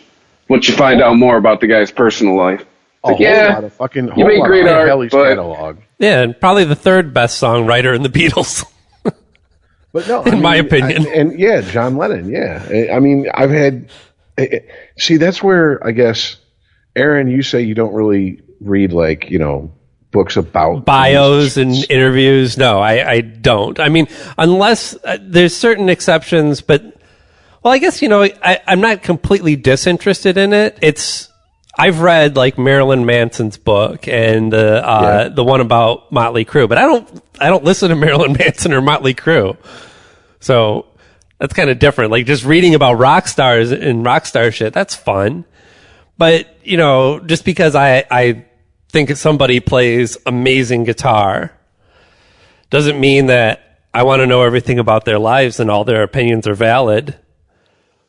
No, but you want to find out where the art you appreciate so much came from, how it was formed. No, now, individual conversations about craft, books about craft, like David Byrne's book about making music, stories about producers, but I have books about the recording of Beatles albums and the history of the record industry and shit like that is interesting to me. I was going to say, yeah. See, there used to be. I don't know if there is now. I think it was on the BBC. It was a series called Classic Albums. Yeah, and they would I love that shit. Okay, yeah, they did one for Electric Ladyland where they actually sat with Eddie Kramer, with the masters, and he broke down how he mixed it, how he recorded it. Here's this. Here's he doubled this, and he pulled everything out, and you could hear, this and this. And I remember sitting with my wife at the time, and at first she was like, I don't want to watch this shit. This shit's boring. I'm not a musician. I don't care how this shit was made. Then as she watched it, she was like, oh my God, that's a lot more layered and detailed than I thought. I never knew that. A good documentary can take any subject and make it interesting. That's kind of the key there. Yeah, and so those type of things are my favorite. If I have a real affinity for an artist, I mean, just so happens Hendrix is one of them, Stevie Ray Vaughan, John Frusciante, and something comes out, I will watch it because I studied those guys. I mean, I can tell you, that's just what I did. But like let's just say, and this kind of goes in what we're saying. I really don't care for Ted Nugent. Yes, Ted Nugent. Really? I'm talking about as a musician. Yeah, okay? no, yeah, I hear you. When he started off, he started off in the late 60s, 70s. He went with that style. He saw Eddie Van Halen. He saw the writing on the wall. He went back to the woodshed, and he's one of the very few guys from that period who his playing continued to evolve, and he evolved with the two-hand tapping, Floyd Rose. He moved from the Gibson Birdland to a PRS, and et cetera, et cetera. And I can respect his ability and his desire to stay current, I guess. But that doesn't mean I want to sit down and listen to a fucking album of his. And I can count on one hand, no matter if it's him solo, him with the Amboy Dukes, whatever band he's ever been in, songs I would actually not turn off if they came on. I can count those on no hands. Yeah. I mean, but that's just me. Growing up, when I heard Bruno Stranglehold, Mars. the first thing I said, the first time I heard Stranglehold, the first thing I said to my buddies that were playing it, I said, Band of Gypsies, Machine Gun. And they said, what the fuck are you talking about? I said, he just ripped off Machine Gun. They said, we don't know what you're talking about. I'm like, there's a difference between me and you. I don't know what, I'm sorry. It comes off as like pretentious or whatever, but it's the truth. I mean, I don't know what else to say, guys. If you're a musician and you claim to be into Hendrix and you hadn't heard a Band of Gypsies by the time you're 13, 14, I don't know what to tell you, dude. Here's the tape or CD. Go listen. My reaction to Stranglehold the first time I heard it was, Jesus Christ! I thought that song was never going to fucking end. Right? Can you vamp on a little more, please? But I can separate. Me being a music snob. Well, you know what's better than hearing, in an entertaining aspect, what's better than hearing Stranglehold? Watching somebody do it karaoke. I was going to say Stranglehold ending. There's a lot to just not do as when it comes to karaoke. What is that Tool song, Learn to Swim? I don't know. Einema. Any Tool song is karaoke is ridiculous. Okay, when I have a buddy who, yes, he can do the song justice on karaoke. I mean, he's not a professional singer, but he could get up and do a cover of it if he had an adequate backing band, and you'd be like, wow, I'm kind of shocked. So he can do a kind of a Maynard impersonation, but that is a long ass song with a lot of fucking instrumental breaks in it. That's not a karaoke song. Karaoke is like a quickie. You don't even take your fucking, shoes and socks off. You just get in there, get your nut, and you get out and you go. I don't want to sit there and listen to fucking a karaoke version of Anagata Davida with the drum solo. I don't need to hear it, So if I saw someone doing Stranglehold, I'd be like, yo, can we fast forward past the guitar solo? We get it. Yeah, I mean, I listen to everything, and I understand that when you say that now, it really means that you're either actually a musician or you just don't give a shit. You listen to whatever the fuck comes on the radio or whatever's popular. That's what most people say when they say, I listen to everything. Okay. Oh, you like John Cage? No, that shit's boring and weird. Why would I listen to that? I wouldn't even call that music. Well, then guess what? You don't like everything. But anyway. I listen to everything, like everything from Kanye West to Jay-Z. Right. I listen to everything. I like both types of music, country and western. Right. But so, I listen to pop music and weird abstract music and jazz and all kinds of shit. But when it comes to just songs, all my favorite songs are under 4 minutes, most of them under 3.5. They're finely crafted pop tunes. Yes. Back when you still needed talent. And there's songwriting ability. And there's vocal ability. Yeah, there's way too many songs out there that are decent that just don't know when to fucking end. I mean, we don't need 4 or 5 choruses, and we don't need to vamp for a whole minute at the end of a fucking song. Coldplay. Anything that's come out in the last 10 years, I'm looking at you. Yeah. See, that's why it seems like they write a hook and that's it. Hey, we're done, everybody. Yeah. We got the hook. Music to me is such a personal thing, and it's so subjective, because if I put on Marquee Moon, I'm going to listen to the whole song, and that does everything. Well, it doesn't do the whole, I guess it doesn't do the let's hit the hook chorus 5-6 times in a row, whatever the fuck. Yeah, but that's but I love that shit, man. I love television. And yeah, they've got some songs that go on for way too long, but you know what? They do all kinds of interesting shit. And the length is part of the structure of the song. It's I don't know. Same thing with King Crimson. Yeah. King Crimson, first of all, if you don't know who King Crimson is, it's a revolving door of musicians and pretty much Robert Fripp. He's been the linchpin for its 40, 50, however long they've been around. And he's just constantly had a revolving door of musicians. So the style of the band and their music has changed constantly and shifted constantly over the years. And some of their eras I love. Other eras of theirs I'm like, I'm okay with. Not really a fan.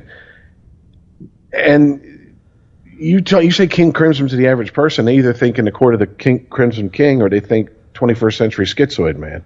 Yeah.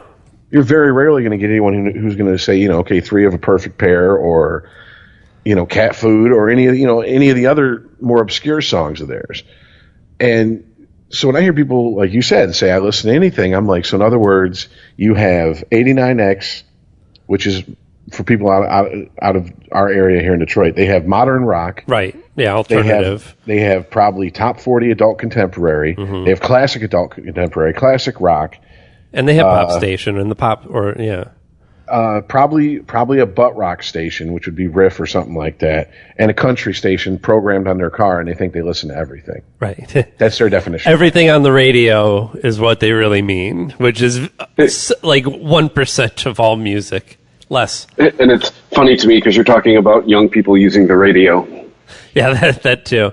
Well, I wanted to bring up something, if we could just pivot off of music, but still talk about the creative process. Because, I'm, like I was saying earlier, I get totally engrossed in documentaries about the creative process when it comes to anything. And Netflix has a new show, Abstract, The Art of Design. And I've only watched the first episode so far, which was a artist and graphic designer who did a lot of New Yorker covers and stuff. I think the next one's about footwear.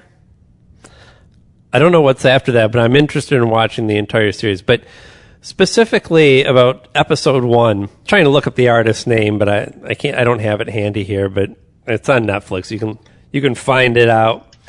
But what was really interesting about this interview, this guy is talking about the creative process, and talking about, I think, some common sense things to creative professionals that escape most people, that it's not about finding inspiration. It's about going to work, sitting down, doing the work, practicing every day, all that shit.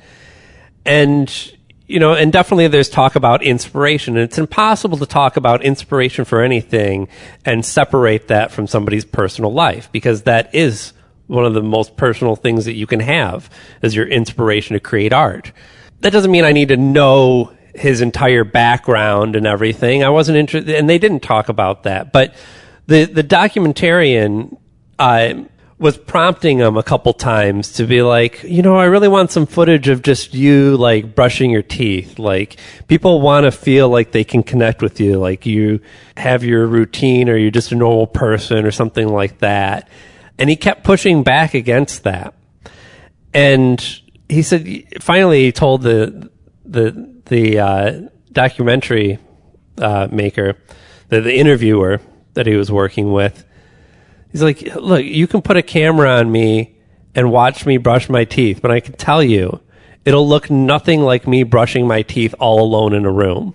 The fact that it's being recorded will change everything about that. It won't be an honest experience, and therefore it'll be useless information.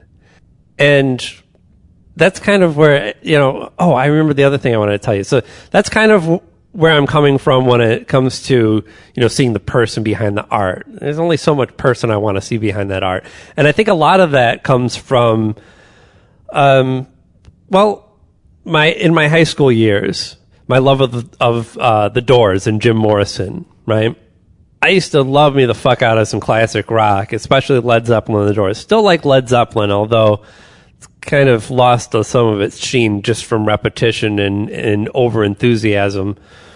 Well, you worked at Guitar Center, right? To be fair, yeah. So I heard it's like I worked in rock radio. I'm just now, like 12 years later, able to listen to Led Zeppelin and enjoy it. Just putting that out there. It might come back to you one day. But when I hit like around 18 or so, and not only did I start getting into other weirder music by that point, but I realized what a douchebag Jim Morrison was. And oh yeah, you know, I like read his poetry because I didn't know any better, and was like totally enthralled with like this personality. And you know, like any artist who dies too soon, their brief history is just called for any little bit of information, and none of it has served the art that Jim Morrison made when he was alive one bit. And it certainly turned me off of the music. It was almost impossible for me to now just sit and enjoy Peace Frog, which I think is one of their best songs. Just great, catchy, short pop tune. And not think of the douchebag who's singing it. And I think that's where I decided that I don't need to have music ruined for me, right? It meant something to me, and I have some belief of what the artist is communicating. If I'm wrong, well, it doesn't matter. I can't actually be wrong. You know, it's how I enjoy the music. If I read every interview and biography on Morrissey or whatever, I'd probably never be able to listen to his music again. So I think it's almost out of necessity that I personally just kind of shy away from that shit. Well, too, I mean, I guess you got to kind of learn to separate the artist from the art, because that's what I've had to do. I had pretty much the same experience that you did, but with John Lennon. Only I just had to get in the space of separate the music from the idiot. Right. Well, that's the thing, is that the music of the Beatles was strong enough to overcome that. The music of the Doors, I don't think was of the same quality that I would eventually overcome my preconceptions of this man and just enjoy the music.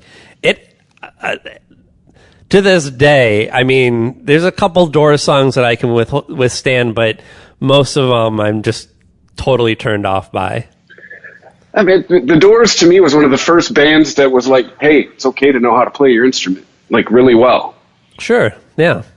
See, I think it's strange but they weren't as strong as songwriters to make their music outlast Jim Morrison's personality. I think it's strange that you guys, I don't know, maybe I'm the strange one here, and out of us three, obviously I'm the odd man out. I've never really had a problem separating a musician who's an asshole from the music they made.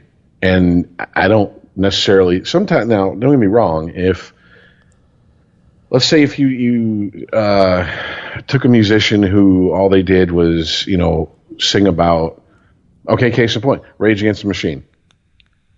When I first heard Rage Against the Machine, I was like, holy shit, this is insane. You know, and it hit me at the right time because I was part of that generation.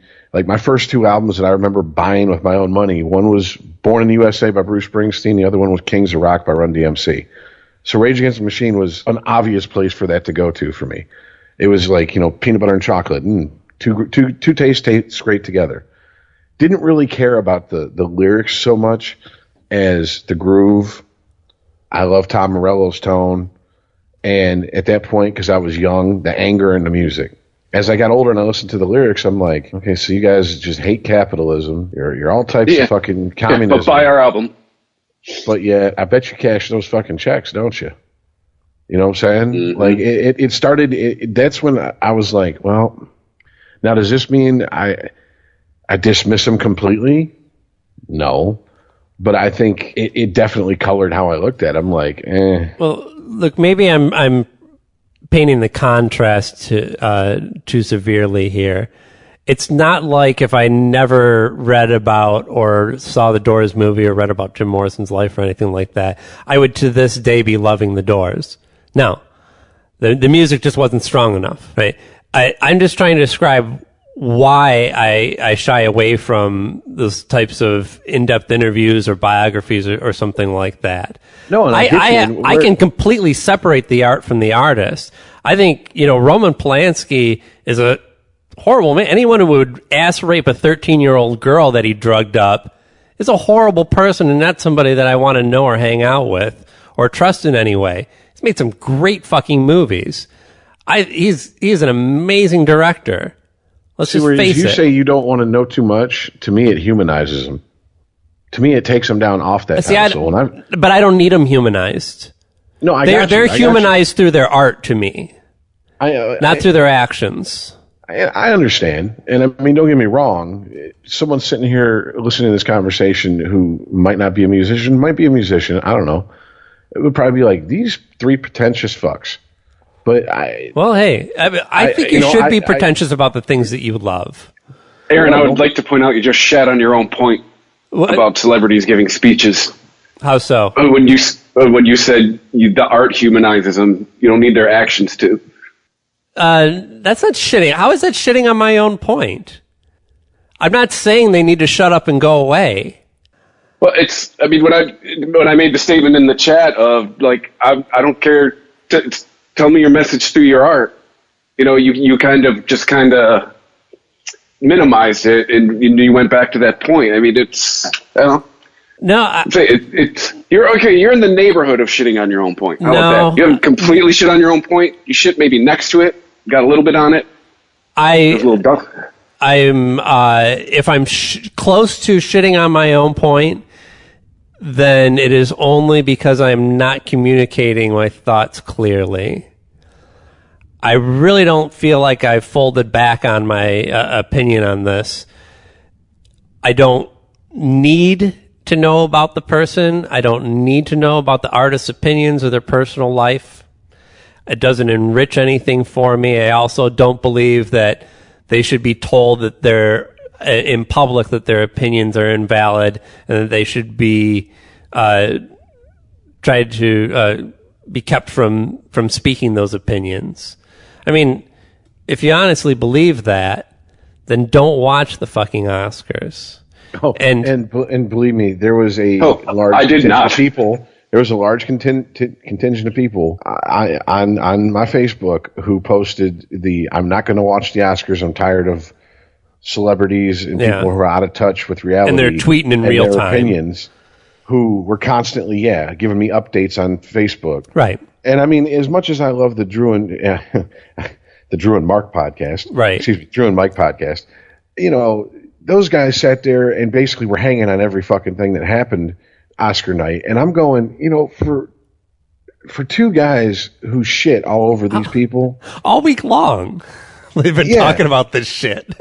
And Drew more so than Mark, but I mean, it's like you're hanging under every fucking word. It's like you're waiting to be offended. Right. Waiting to be outraged.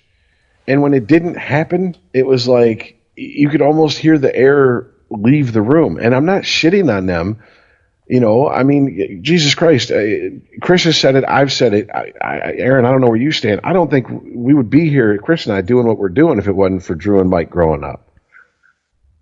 But, I mean, it doesn't take away from the fact that, if you don't like something. I couldn't say that. Terry Gross for me, but go on.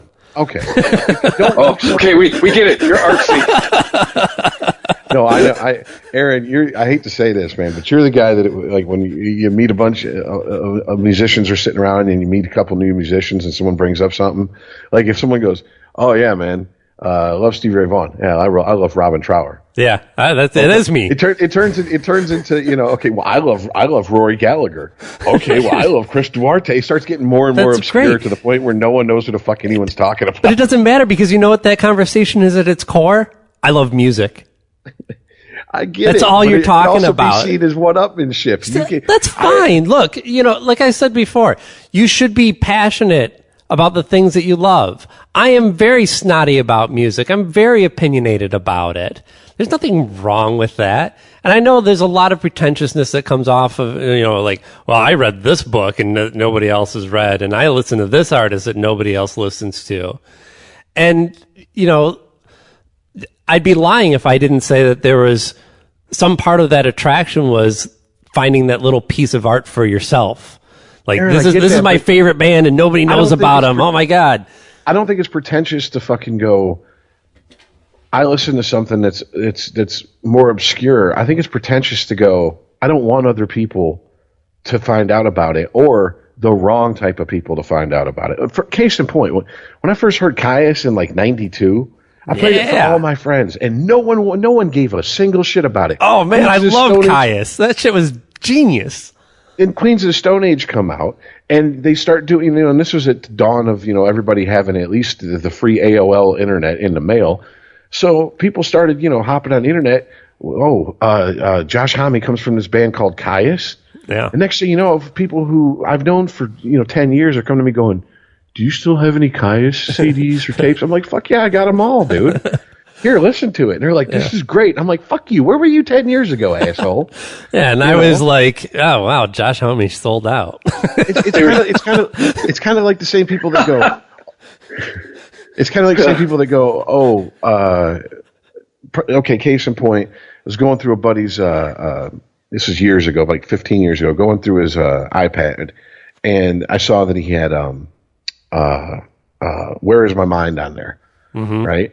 I was like, oh, so you got any more Pixies on here? And he's like, not That's really. From the Fight Club soundtrack. Okay, hold on, because the biggest douchebag in the room goes, well, he only knows him, I bet you, from fucking Fight Club. And I'm like, okay, I get your point, but also, douchebag, how about this? Why don't you fucking be happy he actually found some decent fucking music instead of the same banal bullshit that's on the radio? Right. Why can't you be happy for him? Look, maybe he listens to that and then he eventually goes out and buys Doolittle or Trompe Le Monde or something and listens to, and maybe that, like, everybody has that entryway where their world opens up for them and they realize there's more shit than what goes on the radio. You know how many people, when the Breeders come out, I was like, if you like the Breeders, check out the Pixies. Who? Right. I'm like, you've never heard of the Pixies? It blew my mind. I never heard of the Pixies. And they go check them out and they're like, oh, I like that, man. That's some pretty cool shit. You know what? Kind of reminds me of Nirvana. I'm like, okay, I'm going to correct you here. Nirvana reminds you of the Pixies. But right. Okay. Right. I'm holding back the biggest ooh to both of you, by the way. As much as this whole conversation. As much as I have enjoyed all the Breeders material, I mean, all those ideas came from Frank Black. Come on now. We know who the real songwriter is in the group. Black Francis? Whatever you want to call him now. And by the way, Rich, to answer your question about where were they 10 years ago with Caius, they were still holding out that Motley Crue was going to make a comeback. That's where they were. Probably, dude. With this bunch that I'm talking about, yeah. And if they're listening, John Custer, you know who you are. Okay. But no, man. Look, I get what you're saying. To me, ultimately, if I read a book about something, yeah, it's very few. How do I put this? If I read it or watch a documentary, it's about a musician and it's more about their life outside of music, then it has to be really entertaining for me. Okay, right. To hold my interest. If I am watching a documentary about like how they created an album, or a tour and the shit that goes on behind the scenes, yeah. To me, I'm like, okay, now that's the shit I want to see. I cannot remember the name of the documentary you told me to check out. Was it Dig? Was it Dig? Yes, Dig. I love that. Yeah, it was all kind of dig that out. It was all about the Brian Jonestown massacre and the Dandy Warhols, two California bands coming up in the 90s, and they both were part of this. What was kind of a revival of psychedelic music with an indie rock spin on it in the area. And the Dandy Warhols ended up hitting kind of big and, got on the festival tours and got on the alternative radio stations. And the Brian Jonestown Massacre, which is really just one guy, have continued to struggle in relative obscurity, although they've gained quite the cult following. And it follows this bitter relationship between these two bands from the same scene. And I get something different out of it every time that I think I've watched it 3 or 4 times now. And, you know, on one side, you see where the guy from Brian Jonestown Massacre is coming from. Because he's like, fuck these guys. They started writing pop songs and sold out. And they're not real musicians and all this shit. And the guy from the lead singer from the Dandy Warhols is basically, I don't know why this guy's got to be such an asshole to me. Like, we're just making music and having fun, and people seem to really be liking it. And like, he seems to take all this shit way too seriously. Like, he didn't understand what the problem was. I mean, as I'm getting older, trust me, Rich, you knew me when I was younger. I used to have the attitude exactly like that dude from the Brian Jonestown Massacre. Right. But as I'm getting older, I'm realizing, why do we begrudge people being successful at what they're trying to attempt? I don't know. Right. You either like it or you don't, you know? Like, we were talking about appreciating talented artists but not liking their music. And I threw out Bruno Mars as an example of that because he's super talented. He can dance, he can sing, he's great looking. He can play instruments, he can play guitar and drums and all this shit. He's all really good at it. That's great. I don't want to listen to a single fucking Bruno Mars song, but I don't say that he's a no talent hack. It's, you know how many guys, when I started playing guitar in the late 80s, the mid 80s, who were the hair metal guys, said the same thing about Prince. Oh, yeah. They were like, oh, he's really? talented, but I can't stand any of his fucking music. And I'm like, okay. I loved Prince growing up, so I didn't understand it myself. But it's getting back to what you were saying, Chris, about when you were younger, you felt kind of like the dude from Brian's Jonestown Massacre. I think of a band like everybody's one of the favorite targets 90s bands for everybody to shit on, which is Sugar Ray. Sugar Ray came out and they tried to be a metal band, and they would slip in like Mean Machine. That's a great song. They would slip in these little pop songs, these little quirky pop songs in the middle of these like bunch of metal songs. Yeah, for yucks. And the truth is that they wanted to be a pop band, but they figured they had a better chance to make it as a metal band. And the irony is, the one goof they put on their album became their biggest hit, and so they just said, well, fuck it, let's do what we wanted to do in the first place now. I mean, that's and people go, oh, they sold out. No, they sold out when they put out that bullshit metal stuff. That's not what they wanted to do, obviously. Well, you do reach a certain age where selling out is such an abstract concept that you realize it has no meaning and really is only expressing the frustration of a fan who felt like that art that was made especially for them is now being shared with the world, and it makes them feel less special. Yeah. Because it goes back to that I get hipster I'm like, attitude. what's selling out? I knew about them before everybody else. Right. And like I said, the older I get, what's selling out? Making a living? I don't see an issue with making a living. Now, I look, if I was at this point in my life, if I was in a band and people were coming to me going, hey, we want to use your songs for things, I'm going to be awful selective about what I sign off on. I'm not going to, have fucking every commercial that comes, or a product says we want to use you in your commercial, just okay it. I'm not Pete Townsend, and if that's just how I feel. I mean, if someone come to me and say, I want to put your song in a movie, well, let me see the movie first. Mm-hmm. If it's a piece of shit, or if it's something that's just like straight propaganda garbage, no, I'm not. You're not. No, go find somebody else, man. That's yeah. Aaron and I learned that lesson on the Weedsman. Don't commit to an interview until you've seen the movie. Oh. Oh, I haven't heard this story. Just real quick. Give me it was recap. It was beginning of last year. It was my one buddy. He's in the film community, so to speak, and he knows a lot of people in the industry. And he had a buddy of his that made like a stoner version of Clerks, but it was bad. It was Like we agreed to do the interview, we booked them, and then the night before, like, all right, let's get together and watch it. We watch it, and all three of us are just looking at each other like, fuck, we have to interview these people and make it sound like it's a good movie. Shit.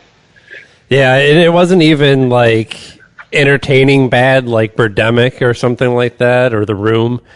It was, it was just boring bad. Like, okay, so let me using that as a jump off point. Let me ask you this question. Let's say, for whatever reason, we had a situation similar to that here on Unregimented. Okay. Like, let's say an author or something, and we read the book and we were like, we all three talked about it, and we're like, we all three agreed this book is horrible, and then we had to interview them. Okay, and we're in La La Land. This you know what I'm saying? So listeners, this is not happened or happening. It's just something I'm curious about. Would you when the guy goes, what'd you think? Would you tell him the truth, or would you go, no, because we were asked. We deflected like a motherfucker. Like one of the first questions they asked us was, how bad did it suck? And we deflected. It's in that situation you can they're that's a funny joke. You're both helping each other out. They're doing you a favor, you're doing them a favor. You just kind of gotta, I don't know, it's probably like having sex with somebody you don't want to have sex with, but at least you're having sex. You just kind of grit your teeth, get through it, make the best of it, and then learn from the experience. Well, the reason I ask is because I was never the type, when I was in a band, whether it be a live performance or a CD, that I would get off stage and go up to people and say, what'd you think? How was it? Or whip out my CD and try to play it for people and get their opinions about it. I was just like, if you like it, cool. If you don't, cool. If you like it, you'll come up and tell me. There's no need to go solicit a fucking response from you. Yeah, I can't picture myself being in their situation and asking that question of anyone. Like, as you put something out there, you're going to get feedback on it. There's no reason to think that you'll get a fair answer from asking somebody outright, what'd you think of my movie? What'd you think of my book? What'd you think of my song? You're not going to get a straight answer or a fair answer. You're going to be lied assessment. You're either going to be lied to or just maybe they'll exaggerate it some. I'm not saying it's always a situation where the person hates it, but it's, even if you get a positive response, how do you even know that it was honestly positive and that they just didn't want to hurt your feelings? Well, that's what I'm saying. Either way is a lie. Either you're saying you liked it and you didn't like it, or it was just okay and you're telling me it's the best thing fucking that you've read, seen, listened to this year. Well, yeah, because either way is a lie. I have a buddy who's very much like that, and I'm so close with him. The compromise I made was when he would play his music for me, I would sit there and try to go, instead of comment on the quality of it, in my opinion, I'd go, oh, that part's interesting. That kind of reminds me of this. Were you going for that? Or, maybe like, oh, the production. Oh, okay, you did this right there. That was cool. Something like that. Like try my best to not comment on whether I liked it or not, and just be as bland in my responses as possible. And that's like okay, perfect example is I still have friends coming up to me going, you do a podcast for almost 3 years now, dude. Why didn't you tell me about it? Because I'm not going to shove it down your throat. And then they go, okay, I'm going to check it out. Okay. I have actually had a few come back and go, well, why didn't you hit me up and say what I think? Because if you liked it, you'll tell me about it. In fact, here's the deal. If you like it, you'll keep listening. And you don't need to tell me about it. I'm fine with that. If you don't like it, and I've had friends come to me and go, I tried it. You guys don't play any music. I don't care for it. Okay. Goes to the radio, dipshit. I'm like, and they're like, well, dude, I've done radio shows and it was half talk, half music, and that's what I like, man. I want to hear music, and I'm like, well, then go listen to a CD. It's no skin off my nuts. I'm not upset. Or listen to any morning radio program. And it's just like bad criticism. If someone was if we had someone listening to us who hated us, to where every time a new episode come out, they'd talk shit about what we said, I would look at it this way. First of all, thank you for listening. Yeah. Thanks for the download. Second of all, thank you for giving that much of a shit that you can critique us like that and actually know what the fuck you're talking about. Yeah. If someone just comes out and says something sucks, I put as much thought into my response to you suck as they put into telling me I suck, which is none. If someone comes and tells me the reasons I suck, that means they gave a fuck enough to sit down and actually figure shit out. True. But I almost take that as a compliment. But to criticize it because we don't play music, which no podcast does. That isn't a podcast format. It's not a viable way to make a podcast, to pay licensing fees to play a bunch of music. And so it's almost like they went to, I don't know, what's a rock band? Who plays guitars anymore these days? Black Veil Brides. Okay, yeah. So they went to. I have no idea who they are. I just hear their name all the time. It's like if you said, "Oh, I went to a Black Veiled Brides concert the other day." Oh, really? What'd you think? Were they good? Well, I guess so, but they played guitars, and I'm just not into guitars. Okay, well then, why'd you go see a bunch of people play guitars? Or to say they didn't play enough keyboards. I really like keyboards. Well, go see a band that plays keyboards then. Yeah, I guess know what you're getting into before you get into it is your point. Well, no, it's just it's a ridiculous. Don't walk into a horror movie and go, "Hey, this isn't a comedy." Right? Yeah. What did you think of Get Out? Well, wasn't sexy enough. It needed more nude scenes. I took my children to go see Planet of the Gapes 31, and I was really offended. And then on top of it, they really have to run a trailer for Gag Factor 27 beforehand. Really? Right. I didn't want to have that conversation with my 5-year-old. Get the fuck out of here! Come on, man. Yeah, and it's kind of like know your audience. Be aware of your surroundings. You know what I'm saying? In your entertainment choices. Well, it's like any dipshit who took their kid to see Deadpool after the first weekend it was out. After the first weekend it was out, it was pretty. It was out there of what it was. And there were still people. I was traveling with a guy last year talking about my sister-in-law took her kids to see Deadpool and was like, "What the hell is this?" I was like, "Man, are you fucking stupid? Movie. Have you not researched anything?" First of all, there's this big parent. rating with an R on it. That should have been your first warning. How about that? Let's be honest here. But I'm going to go take my 6-year-old to see it because he loved the Avengers. Yes, but Deadpool had an R on it for a good reason.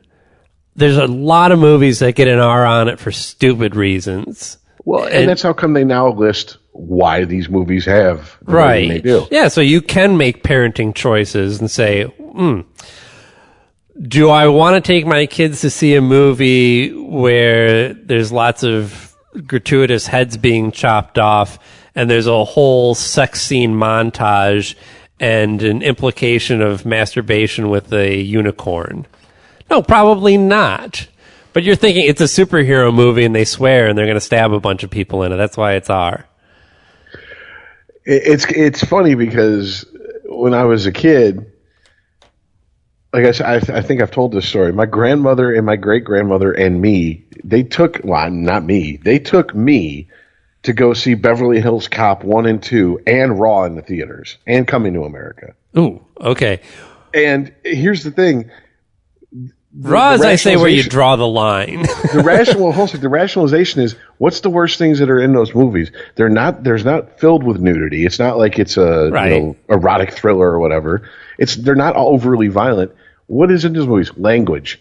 Yeah. In my family, you'd think is a bunch of truckers and sailors, and that's just the females. So, I mean, they were like, the boy has heard all this shit, and Kevin Smith brought this up. He said, we cuss around the house, but we don't let the kid watch a bunch of gratuitous violence and sex. And it was one of his, question and answers, and they said, wait a minute, you let your children watch, like, Jay and Silent Bob? And your child watched Jay and Silent Bob? And he goes, yeah, we cuss around the house in front of the kid. And here's the irony. The kid's now a teenager, and the kid hardly cusses herself. Right. She doesn't really like it. But he goes, I'd be a hypocrite if I didn't allow cussing in my family. He goes, shit, cussing is what's paid for everything. Yeah, cussing built this house. Yeah. So sorry, kid, if you don't like cussing, you can move out anytime and pay bills on your own. You know, like and it's with Aaron, when Adam Carolla said his daughter told him to stop talking, he's like, you don't want me to stop fucking talking. Right, yeah. If I stop talking, we're living in a fucking hotel. well, I mean, look, I understand different people want their kids exposed to different things in the home. Yeah, it's this weird concept called parenting, where adults have to make decisions as to what their children do.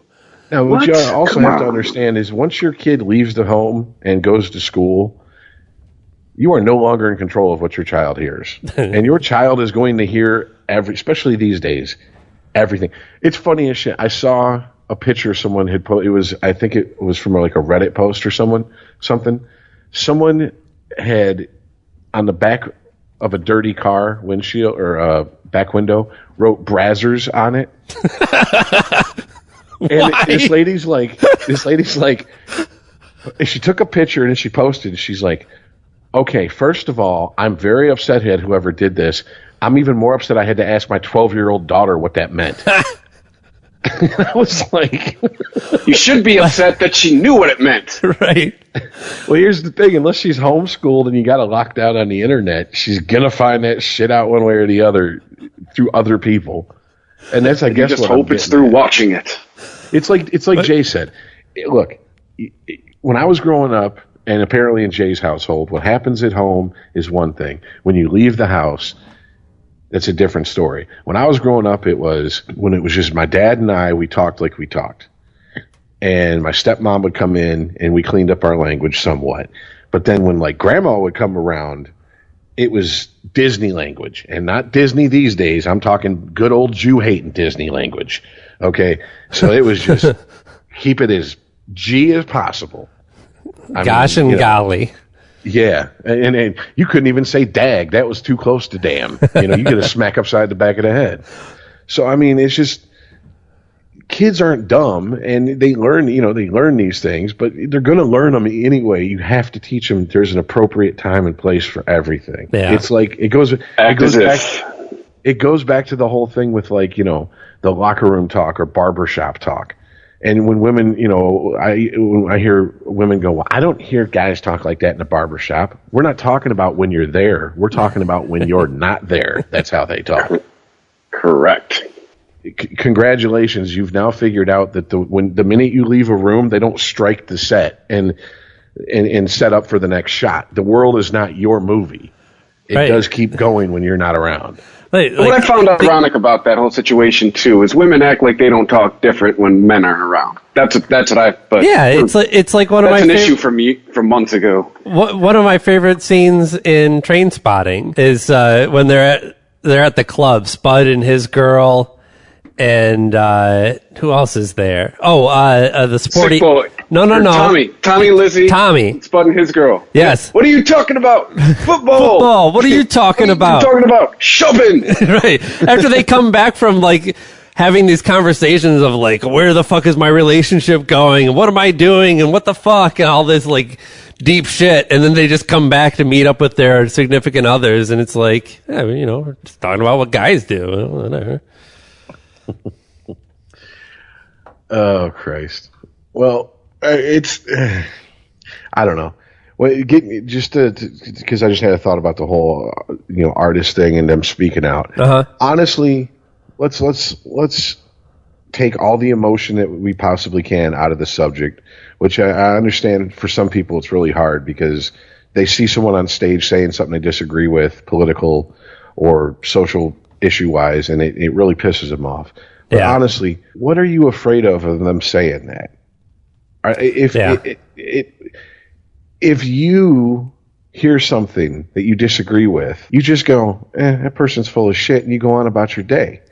Right. I mean, unless they're, elected to office and making decisions that affect your life. That's a problem. Okay? Yeah. Yes. The minute they have power and they continue then it becomes an issue. Right. Or you see them accruing power. Like Meryl Streep isn't getting ready to run for office somewhere. No. So just fucking relax, Her opinion doesn't really count for more than any other average citizen's opinion. I think what the author of that meme failed to articulate is, or at least is where I'm coming from. Meme? It's masturbatory. It's fucking self-congratulatory. The marionette meme about shut up and do your. Yeah, well, it's moving up. It's the piousness of it too. It's coming from the place of I'm better than you, and here's why. I think that's where the author of that meme just missed the mark on that. No, but nobody's like prying their eyelids open like Clockwork Orange style and making them watch E! News all night long. But when you they have do to that on their own the news cycle for the next fucking week, no, you don't. You can argue that. So what do? You just, if something happens that you don't like, you just cut off all flow of information. Well, I can't listen to the radio. I can't listen to any podcasts. I can't watch any TV. No. Something happened that I didn't like, so I got to cut myself off for a week. Well, I mean, that's the point, too. Just because you don't watch the initial event doesn't mean you're not going to be beaten over the head with it for the next few days. It's impossible for it to not come across your radar, but that doesn't mean you have to react to it. And therefore...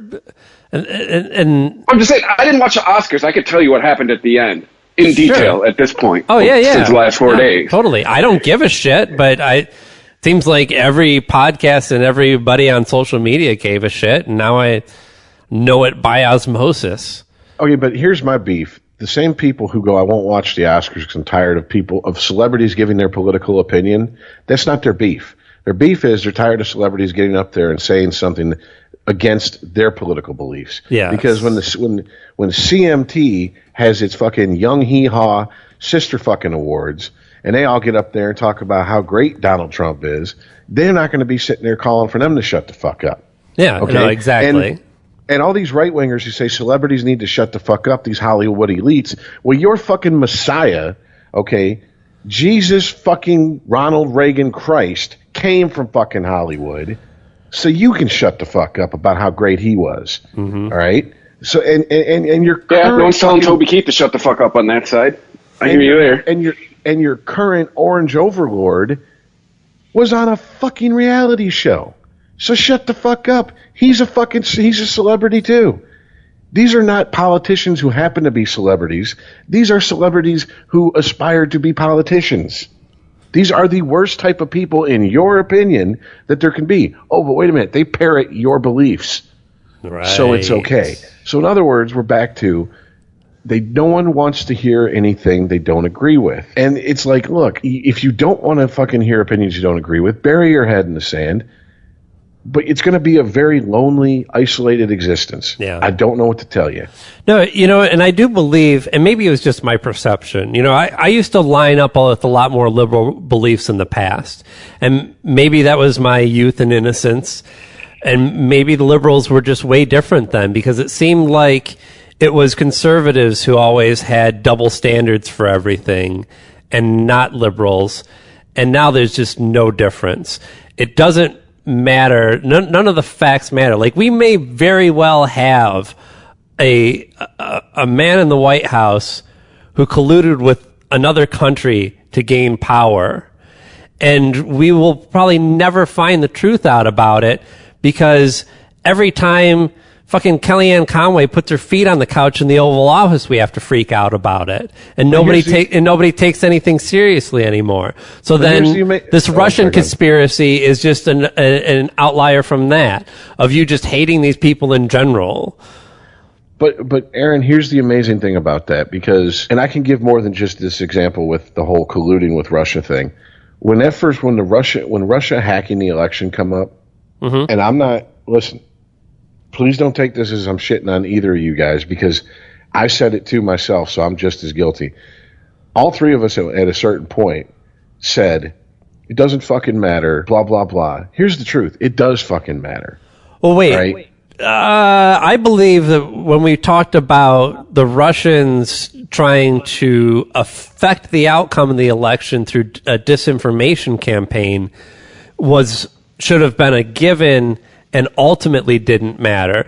Now, when we're talking about people from Trump's campaign directly talking with Russian ambassadors and aligning policies, that's a totally different. That's a totally different matter. The conversation we had when I said, "Okay, look, Trump reminds me of the guy who is cheating he's your friend and he's cheating on his wife and he's constantly talking about this bitch at work, and you're like, why are you talking about this bitch at work? Why are you interjecting her into every conversation? That's how he was about Russia during his campaign. And to me, that just smacks of you're trying to tell us something, but you don't want to come out and say it. And he's the type of egomaniac who has to flaunt that he's getting away with something. Case in point, Billy Bush, I grab him by the pussy. Who the fuck is Billy Bush to where Donald Trump has to worry about impressing him? But he did. He's a fucking egomaniac.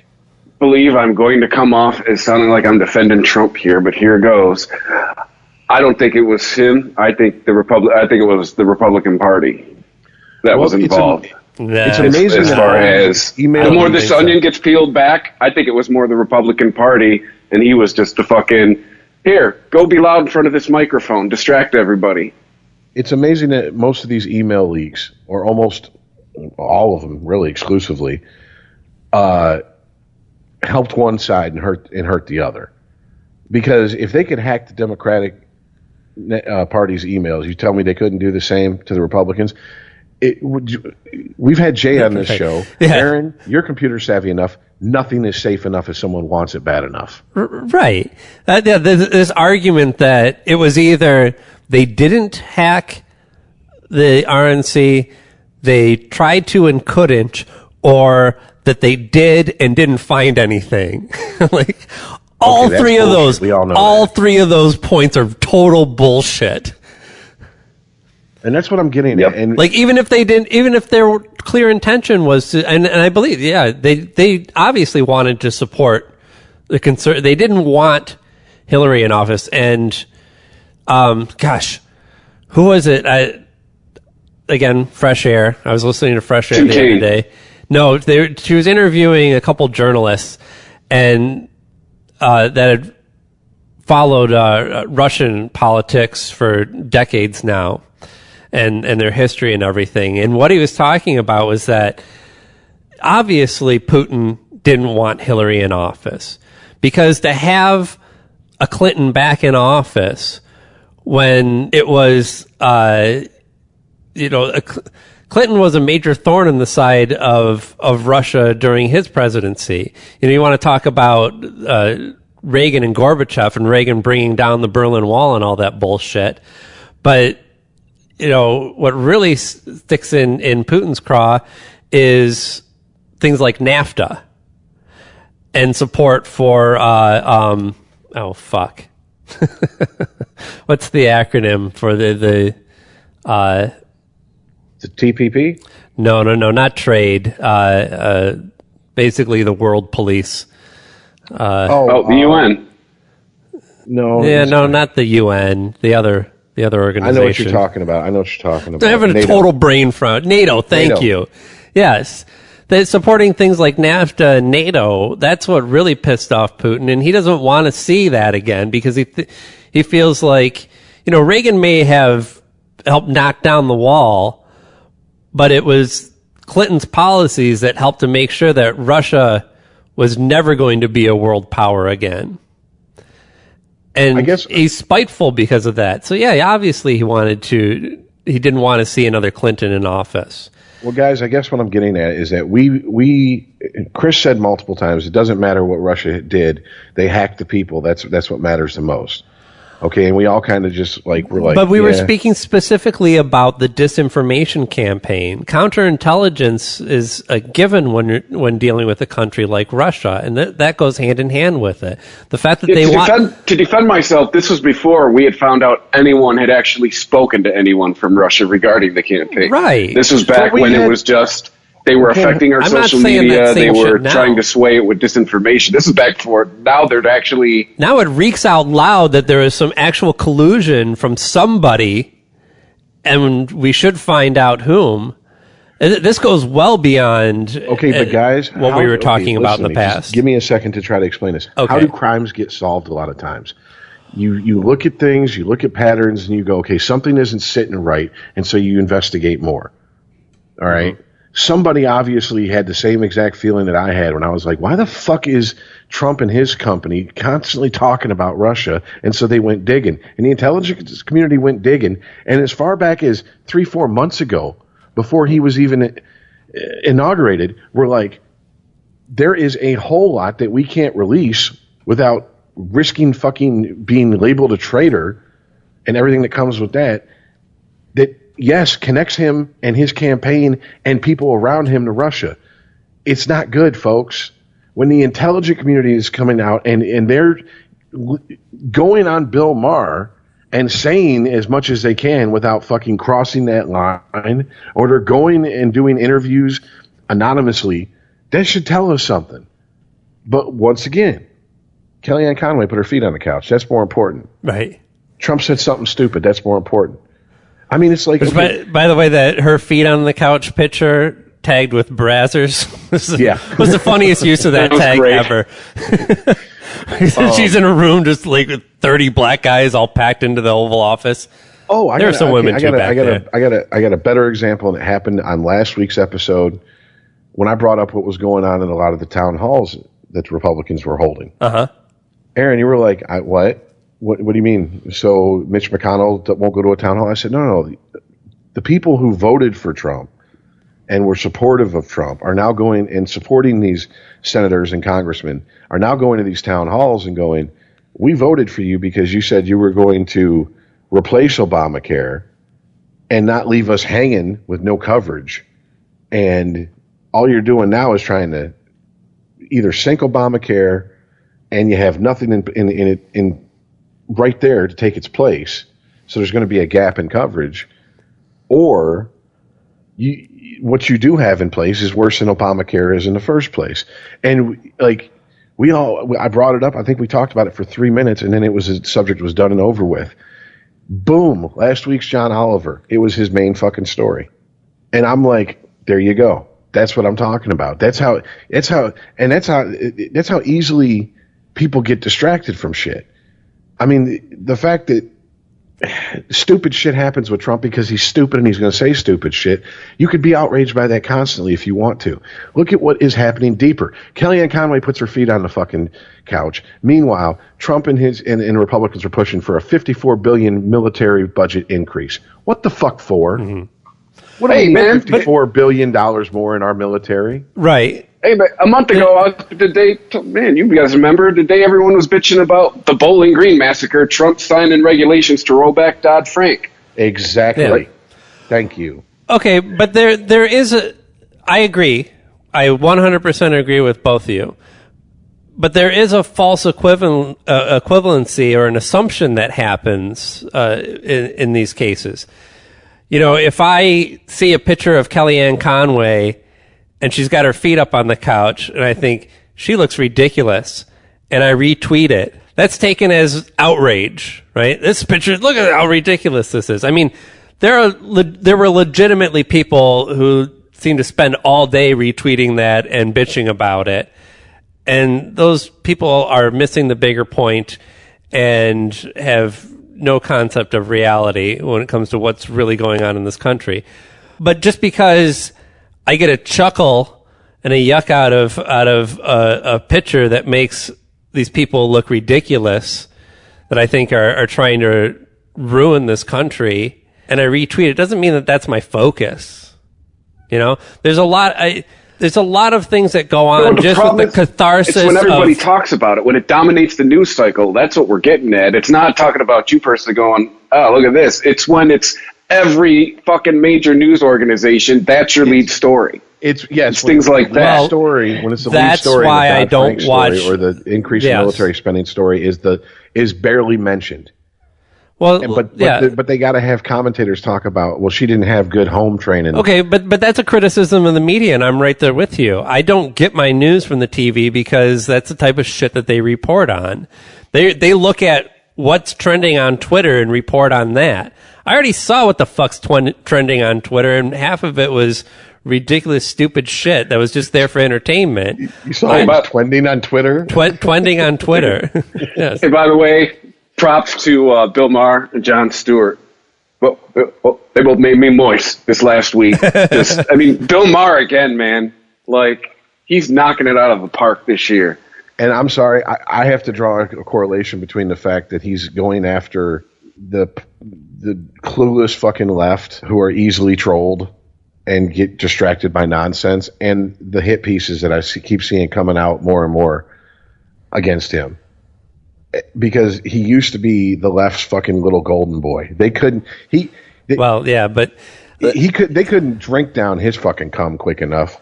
I mean, they were just insatiable. Now all of a sudden he's this fucking asshole and he's horrible. That's what I loved about this last week. Two liberal media darlings, Jon Stewart and Bill Maher, pretty much indicted them both on national television. Both indicted them on national television. Pretty much went, there's a reason you're not trusted. I mean, that statistic Bill Maher shared is frightening, all right? We trust a guy, or at least the information from this poll says that we trust a guy who we can prove with a pad and a paper and a TV and video, audio, whatever you need. We can prove that he has lied on several occasions. We trust him more than we trust our institutions that are supposed to be objective. Yeah. That's crazy to me. Well, yeah. And that says he did make you fucked up somewhere, media. Yeah, when we decided that news needed to be commoditized, he mentions this in the end of that episode.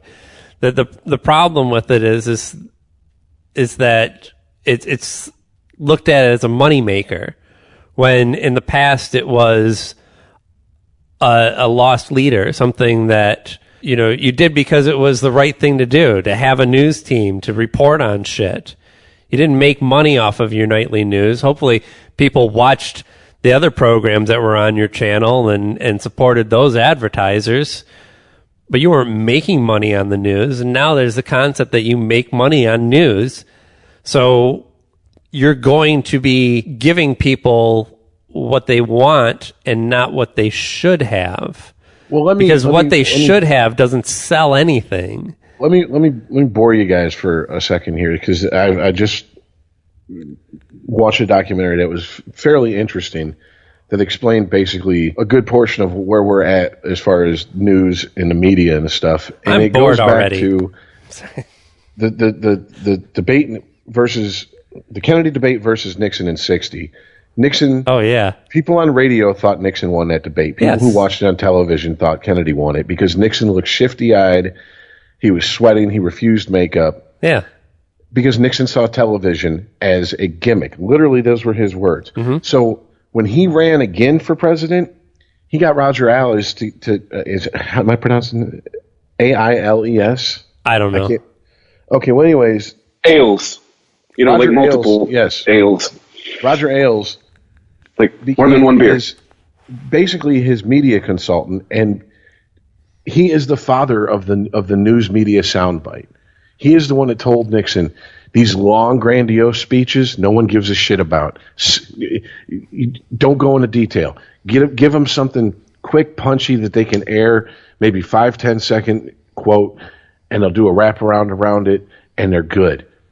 And now fast forward, and he ends up working at Fox as a consultant to Rupert Murdoch. Mm-hmm. 1996, Telecommunications Act of 96 is passed. Murdoch starts Fox News. Roger Ailes is the one who fucking is getting Fox News going and presents everything that Fox News has said. We're fair and balanced. We're this and that. The entire, I guess, zeitgeist around Fox News, he created. He created it's us versus the liberal media. He's the one that created that fucking term. He's the one that put it into our fucking heads and started casting doubt on news organizations. I mean, we're talking as bland as the AP. And from there, now we're 21 years later, and we're to where it doesn't matter the source where you get your news. It matters what do you want to believe. Then that makes it a credible news source. Tell me where I get my news is boring. They just clutter up my brain with facts and information. Boring old Associated Press. Hey, here's a thought that'll probably keep you up at night. You know where millennials are getting most of their news from? If you say BuzzFeed, I'm hanging up. Snapchat. Guys, I hate to say this. I don't even know. What the fuck is Snap? Is it the shit that, like, it disappears after a couple seconds when they send it to you? Yeah. Yeah, it's the shit that, I don't know, but they do. Tiger Woods. That's why that's popular. I heard a story about it on the radio today because they were talking about Snapchat went public and all the founders instantly became billionaires and all their employees became millionaires. And I'm telling you, this is a bubble. This is going. Yeah, to Facebook taught us so hard. Facebook in 2012 taught us check back with them in a month. Yeah. So I don't predict good things for these people. But, well, trust me, I was reading about it last night because I almost was going to throw some money into it. But all I had to read was like 2 lines into maybe 2 lines, maybe half a paragraph in. I was talking about their daily user has already peaked and is plateauing. It's like, no, I'm not investing. I'm not investing in that. It's plateaued, and they have a very flimsy advertising model, and that's their only income. I just don't see it lasting, but who's to say? I tried to get the podcast network on it. First of all, I couldn't understand it. Whatever, I'm old. But I think that's what's holding Snapchat back, is people over 35 are like, I don't fucking know. I got Facebook. I can text. Right. I got Twitter. I'm good. But, but on the radio program, they were interviewing millennials who use Snapchat and asking what they use it for and all this and that. And one of the kids was saying about how, he gets all his news from Snapchat and he loves it because they boil everything down to these little bite-sized pieces of information. It's really short and concise. Like, that's not news. That's you walking past a newsstand and reading a headline. That's not news at all. That's not information. That is literally sound bites for the fucking Adderall generation. That's people who can't sit through a 10-minute or a 10-second quote. Right. I mean, at least on Twitter, you can go back and research. You can see what people have tweeted years prior. You can tag to links to actual news stories and stuff like that. I mean, there's no history to any of this. So it's just like, hey, here's a headline for you. So-and-so did this. And then it's gone. And that's all you ever know about it? That's where you get all your news? But you know what? Unfortunately, it's bleeding over into regular news because I don't know if you've noticed it lately, Aaron, but it seems to me, maybe it's the last year, there are so many stories I'm reading that seem to just abruptly end. Yeah. There's no conclusion. Yes. There's no wrapping it up. There's no restating what we just read. There's no, if you want more information, check this out. There are so many articles where it gets to the end and I'm like, what that's it? Yeah. That's how it ends? Scrolling. Yeah, I'm scrolling and it's just fucking click holes. There's nothing. You're like, where's the rest of the fucking article? I'm not talking about click holes. I'm talking about even articles from like what we call legitimate news organization. Yeah, they have. Like you forgot to finish your article. Yes, legitimate quote unquote news outsources. They have clickbait on their websites as well. Can I ask a question real quick? Since we're talking about social media, and Aaron, you seem to be, unless Chris is, and I don't know it, you seem to be pretty much the Twitter guy to go to out of us three. So that's the only social media that I use, and I'm not saying like I love it. I'm a huge Twitter fan. I'm just like I'm over Facebook. I don't understand anything else. Twitter's fine. Okay. Now, if I'm wrong, let me know because. It seems to me to see what someone is saying on Twitter, you have to follow them, correct? Or someone that you're following. No, not anymore. No, people retweet stuff. You'll see it in your feed because a bunch of people that you know liked that post. Okay, well, that's what I'm getting at. Like, unless I seek it out or someone I know retweets it, I don't see it, right? Like, there's not comment sections like in Facebook. You got comment sections and people can write fucking, War and Peace Volume 2 if they want in there. Twitter, it's like, okay, they retweet it, and if it's not someone I'm following, and I'm not following the original person who tweeted it, I won't see it. That's what I'm getting at. If it's tweeted at you, you'll still see it. Okay. Because the stuff can be tweeted at you. You could see it. You don't necessarily have to follow that person. Well, nor do they have to follow you. The more and more I hear about, social media backlash, outrage, whatever, whenever it's reported, it's more and more being said, and on Twitter or Twitter outrage or something along those lines. And to me, it's like, okay, so is Twitter a place where people can go and follow people that they disagree with just for the fact they want to be pissed off. They're trying to catch them in something. It's not the purpose of it, but yes, absolutely. What you're saying is absolutely plausible and probably happens all the time. Because it seems like it's kind of a gotcha thing.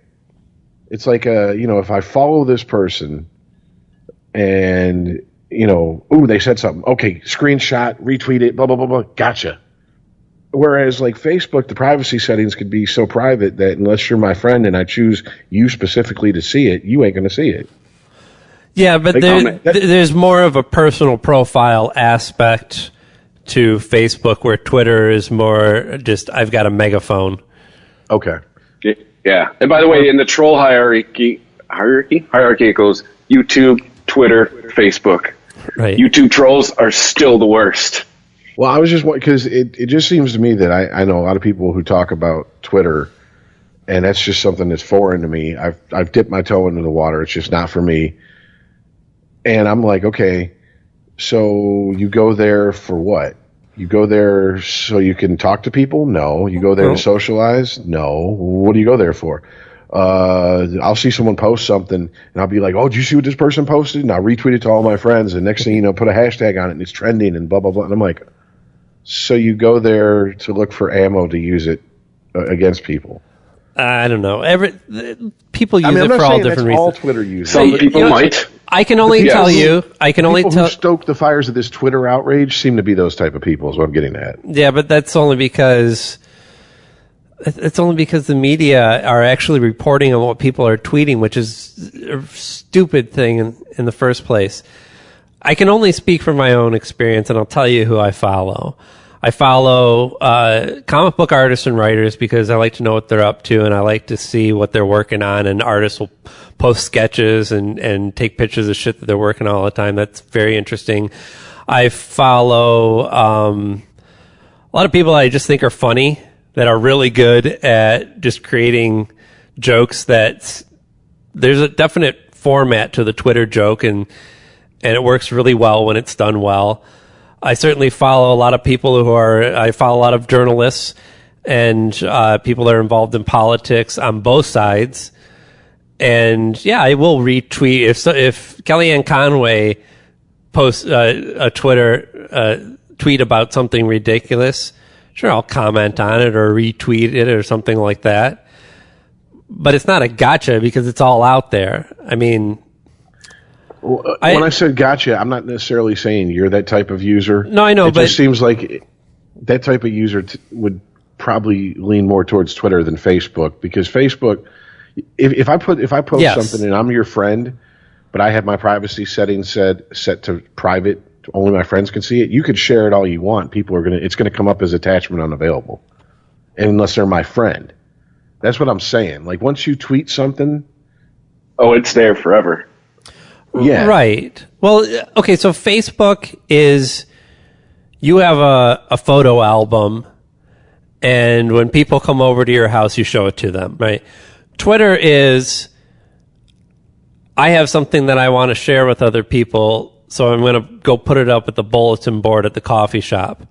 Okay. Or staple it to a telephone pole. I was just wondering, because I'm wondering why it seems... It makes sense to me now, and you explained it perfectly. Now I get it. It's just it was weird, because it's like, why do I not hear about Facebook outrage? Oh, I get it now, because Facebook is more of literally friends, family, people you invite into your home, whereas this is like you said, the bulletin board at the community center is Twitter.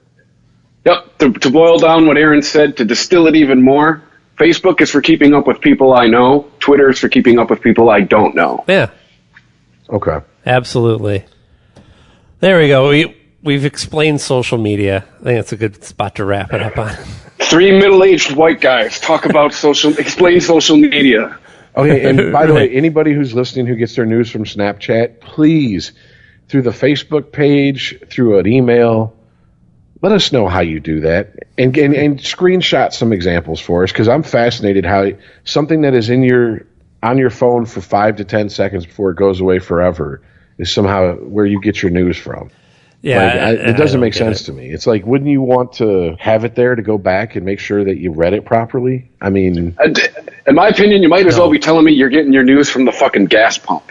Yeah, because it's really what you're doing. You shouldn't be getting anything useful. You can hang around on a loop and see what you saw. If you're saw again, yeah, it's one thing to be alerted to a story through social media, but if you're getting any of your news from social media, you're doing it wrong. Now, what if you follow news organizations on social media? Are you still doing it wrong? No, because you see a story and you go and you read that story. I mean, if you follow a news organization, they post a story, you read the headline and then comment on it, and you consider yourself being an aware person who reads the news and has an opinion, you're doing it wrong. That's most of social media, dude. They're doing it wrong. That's what I'm telling them. Most of social media is doing it wrong. That's not Reuters, news.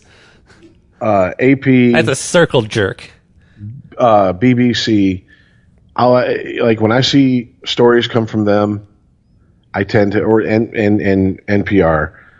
Of course, I take it with a little bit of a grain of salt, no matter what. When I see a story from Vice or Fox, I take it with a huge chunk of salt on my shoulder going into the story, because I know that they have a slant to it from the get-go. Yeah, I bring one of those salt licks that you put out to lure deer with. Exactly. I'm handing you guys the nails and the hammer, but I do the same thing with NPR. Like, come on, NPR, we know what team you're on. I felt any NPR articles are good. They are informative, but I put them through a prism because I know where they're coming from.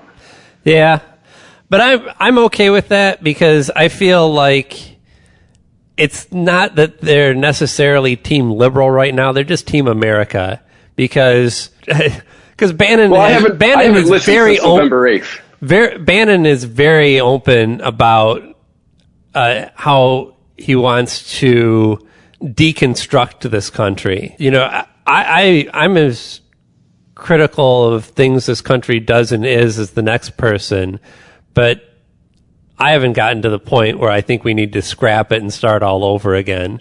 Well, to be fair, I'm talking about pre-November 8th NPR, so I will give them the fair shake there. Yeah. Well, I'm agreeing with you. There's a definite bias that you hear from them, but and maybe this is hypocritical of me. My own opinion is hypocritical, but I take it as, well, I may see this bias in their reporting, but I take it as, hey, we give a fuck about this country and this person is destroying it.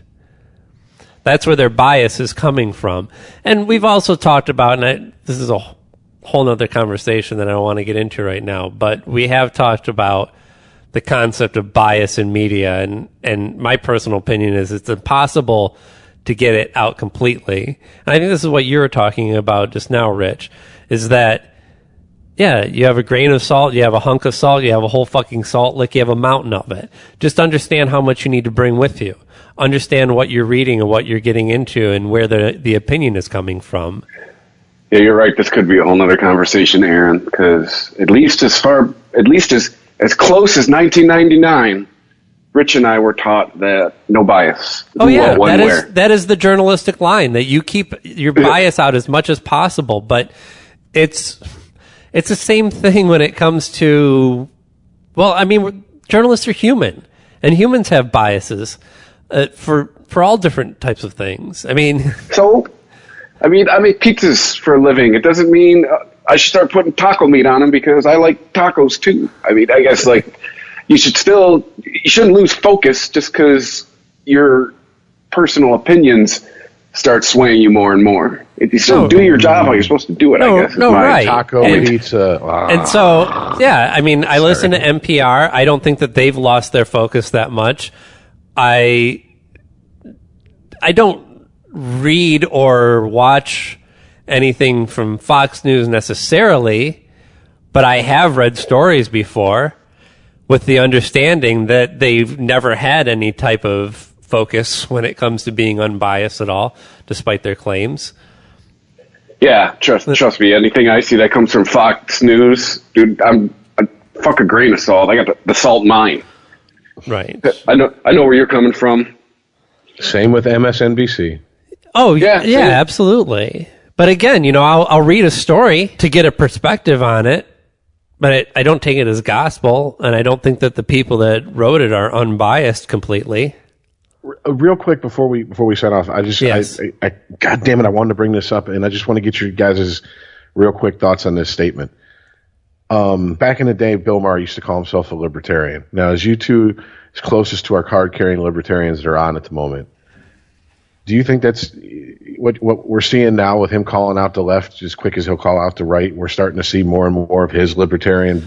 Well, it is head coming interesting out. to me that, No, I think we're just seeing a guy calling out hypocrisy, quite honestly. Yeah, I agree with that, but I do find that while I find myself agreeing with Bill Maher more these days, and libertarians in general, I don't know. I've always considered Bill Maher a liberal, but I don't know what he really considers himself. He said over and over again he considers himself a libertarian. Okay, well that makes sense. So I don't know why liberals are all surprised. I know it's like if you go back and watch the old weekend updates with Dennis Miller, or even better yet, go and watch the first 5-6 seasons of his HBO show before he was painted as, the right wing, whatever. Yeah. If you listen to a lot of what he says and his jokes, he takes the piss out of both sides just as equally, and he would rant literally, and I don't want to get off on a rant here, against both sides equally. Mm-hmm. I think liberals were just more comfortable because he came from the Saturday Night Live tree, and so they just automatically assumed, oh, he must be a, right, bleeding heart liberal. And then when they found out his opinions, they felt betrayed. Yeah. All right, just want to get your thoughts on that because that came up in a conversation today with a friend of mine. Now, I think Bill Maher has gone into I'm calling out bullshit mode. That's my impression so far of this season, and I'm loving it. So yeah, me too. I like Bill Maher more this season than I have ever.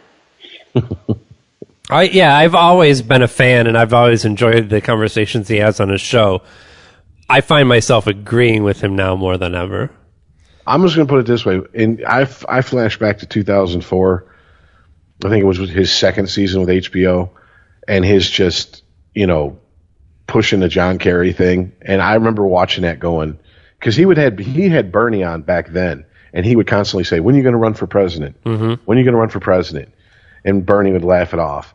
But when he threw whole hog behind John Kerry, I was like, I'm looking at him, I'm like, dude, I don't believe you believe this even. Right. You don't want John Kerry. You don't think he's the one that's going to topple Bush. Come on, dude. You want fucking Bernie Sanders in there. So I've always had that feeling with him. I think he just doesn't give a fucking feels he's got nothing to lose at this point. Well, as much as he's getting a lot of backlash for, the shit about Islam, the shit about Milo, all this bullshit that he's getting criticized for, I don't see his show going away anytime soon. I don't see it dramatically affecting his ratings because honestly, what I really believe about this country is that there's a lot more reasonable people like the three of us in this country than most people believe. And most of us are just keeping our heads down and not trying to get caught in the crossfire. And it's the small minority of populations on the radical left and the radical right that are making it seem like this whole country is in turmoil.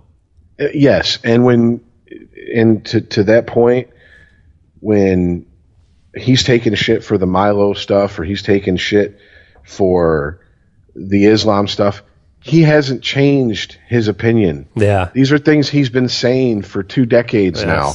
It's just now you're going to pull and you watch the show. Then these same liberals who are attacking him now that applauded him then. Doesn't it point out the liberals' own hypocrisy? The fact that they're pulling out quotes from a decade ago or more, and you're like, yeah, back when you liked him. So isn't that your own hypocrisy that you're pointing out? Because he's remained pretty consistent over the decades. This is what I when I asked Chris about Bernie, and I said, just the last episode, and I was like, just an observation.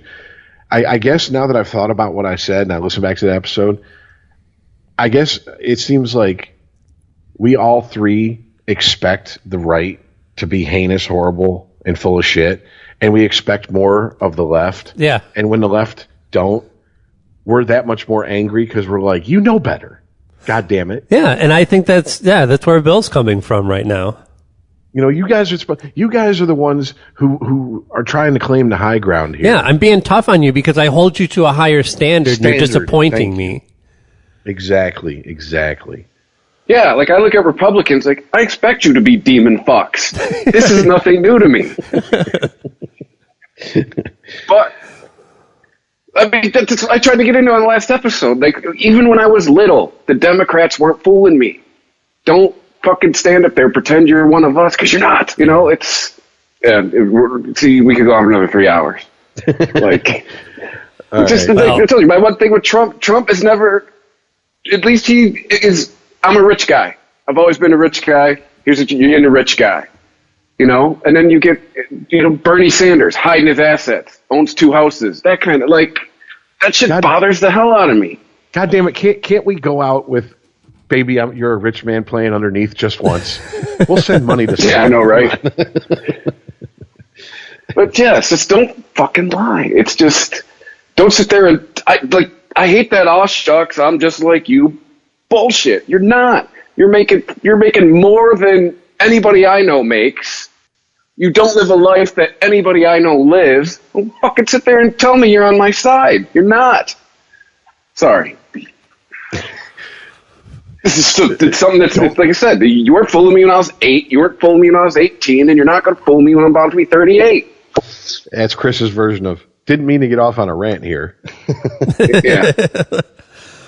Yeah. And by the way, how funny is John Oliver's new logo, guys?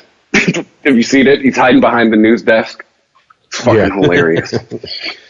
I didn't really. I guess I did see it, but I didn't.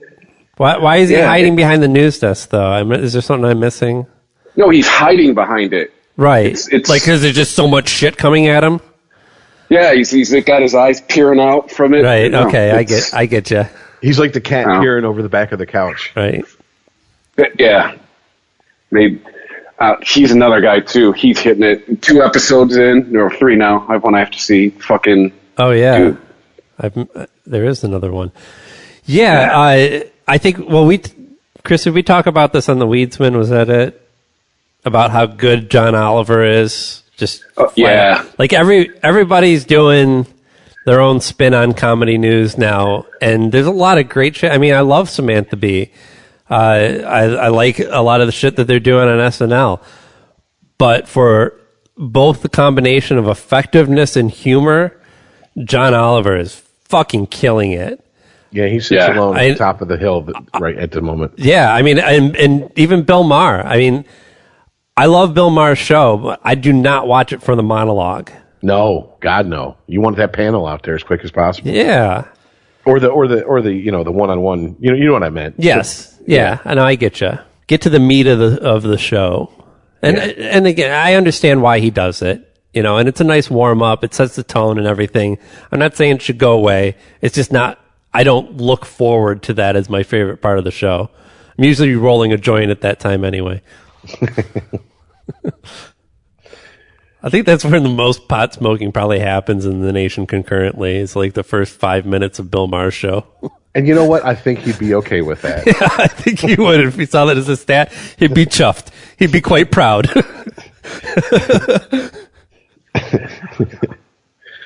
All right, so man, we're pushing the 3-hour mark here. Oh, geez, we have been going a little on bit early. Yeah, no, it's getting up there.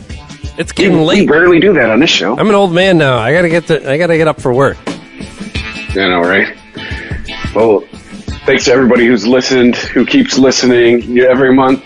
Pretty much for about the last year, every month is better than the last. Well, I forget this podcast started back up in August, but still, every month since August is better than the last. So thanks to everybody. You're sharing it. You're telling people about it. You're retweeting it.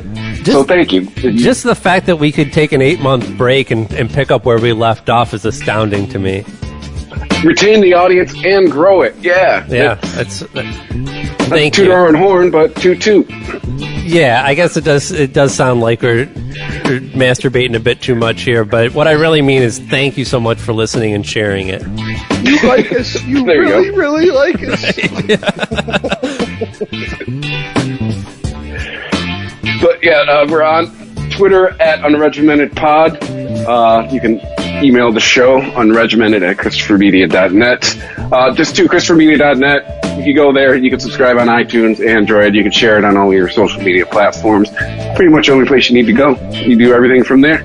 And Instagram, the one social media platform we did not shit on today, which I think deserves a little shitting on, at unregimented.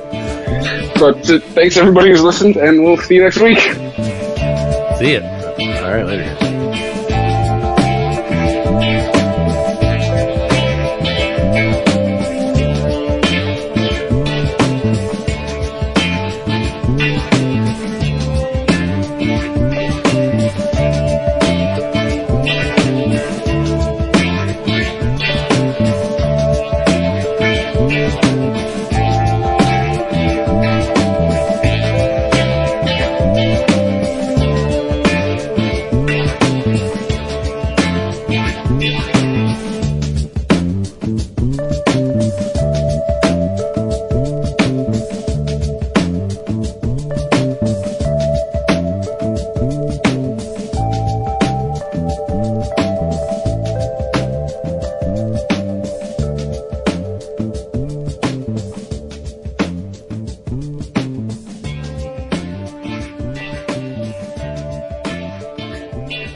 If you like this show, please tell a friend. Please follow us on Twitter and like and share us on Facebook by searching for Christopher Media. You can subscribe to all ChristopherMedia.net shows for free on ChristopherMedia.net. Please make sure to rate and comment on all your favorite Christopher Media shows. Thank you in advance for supporting Christopher Media by clicking on the PayPal button and by clicking through to all the sponsors who support ChristopherMedia.net. Thank you for visiting ChristopherMedia.net, and thank you for listening. Thank you for visiting ChristopherMedia.net.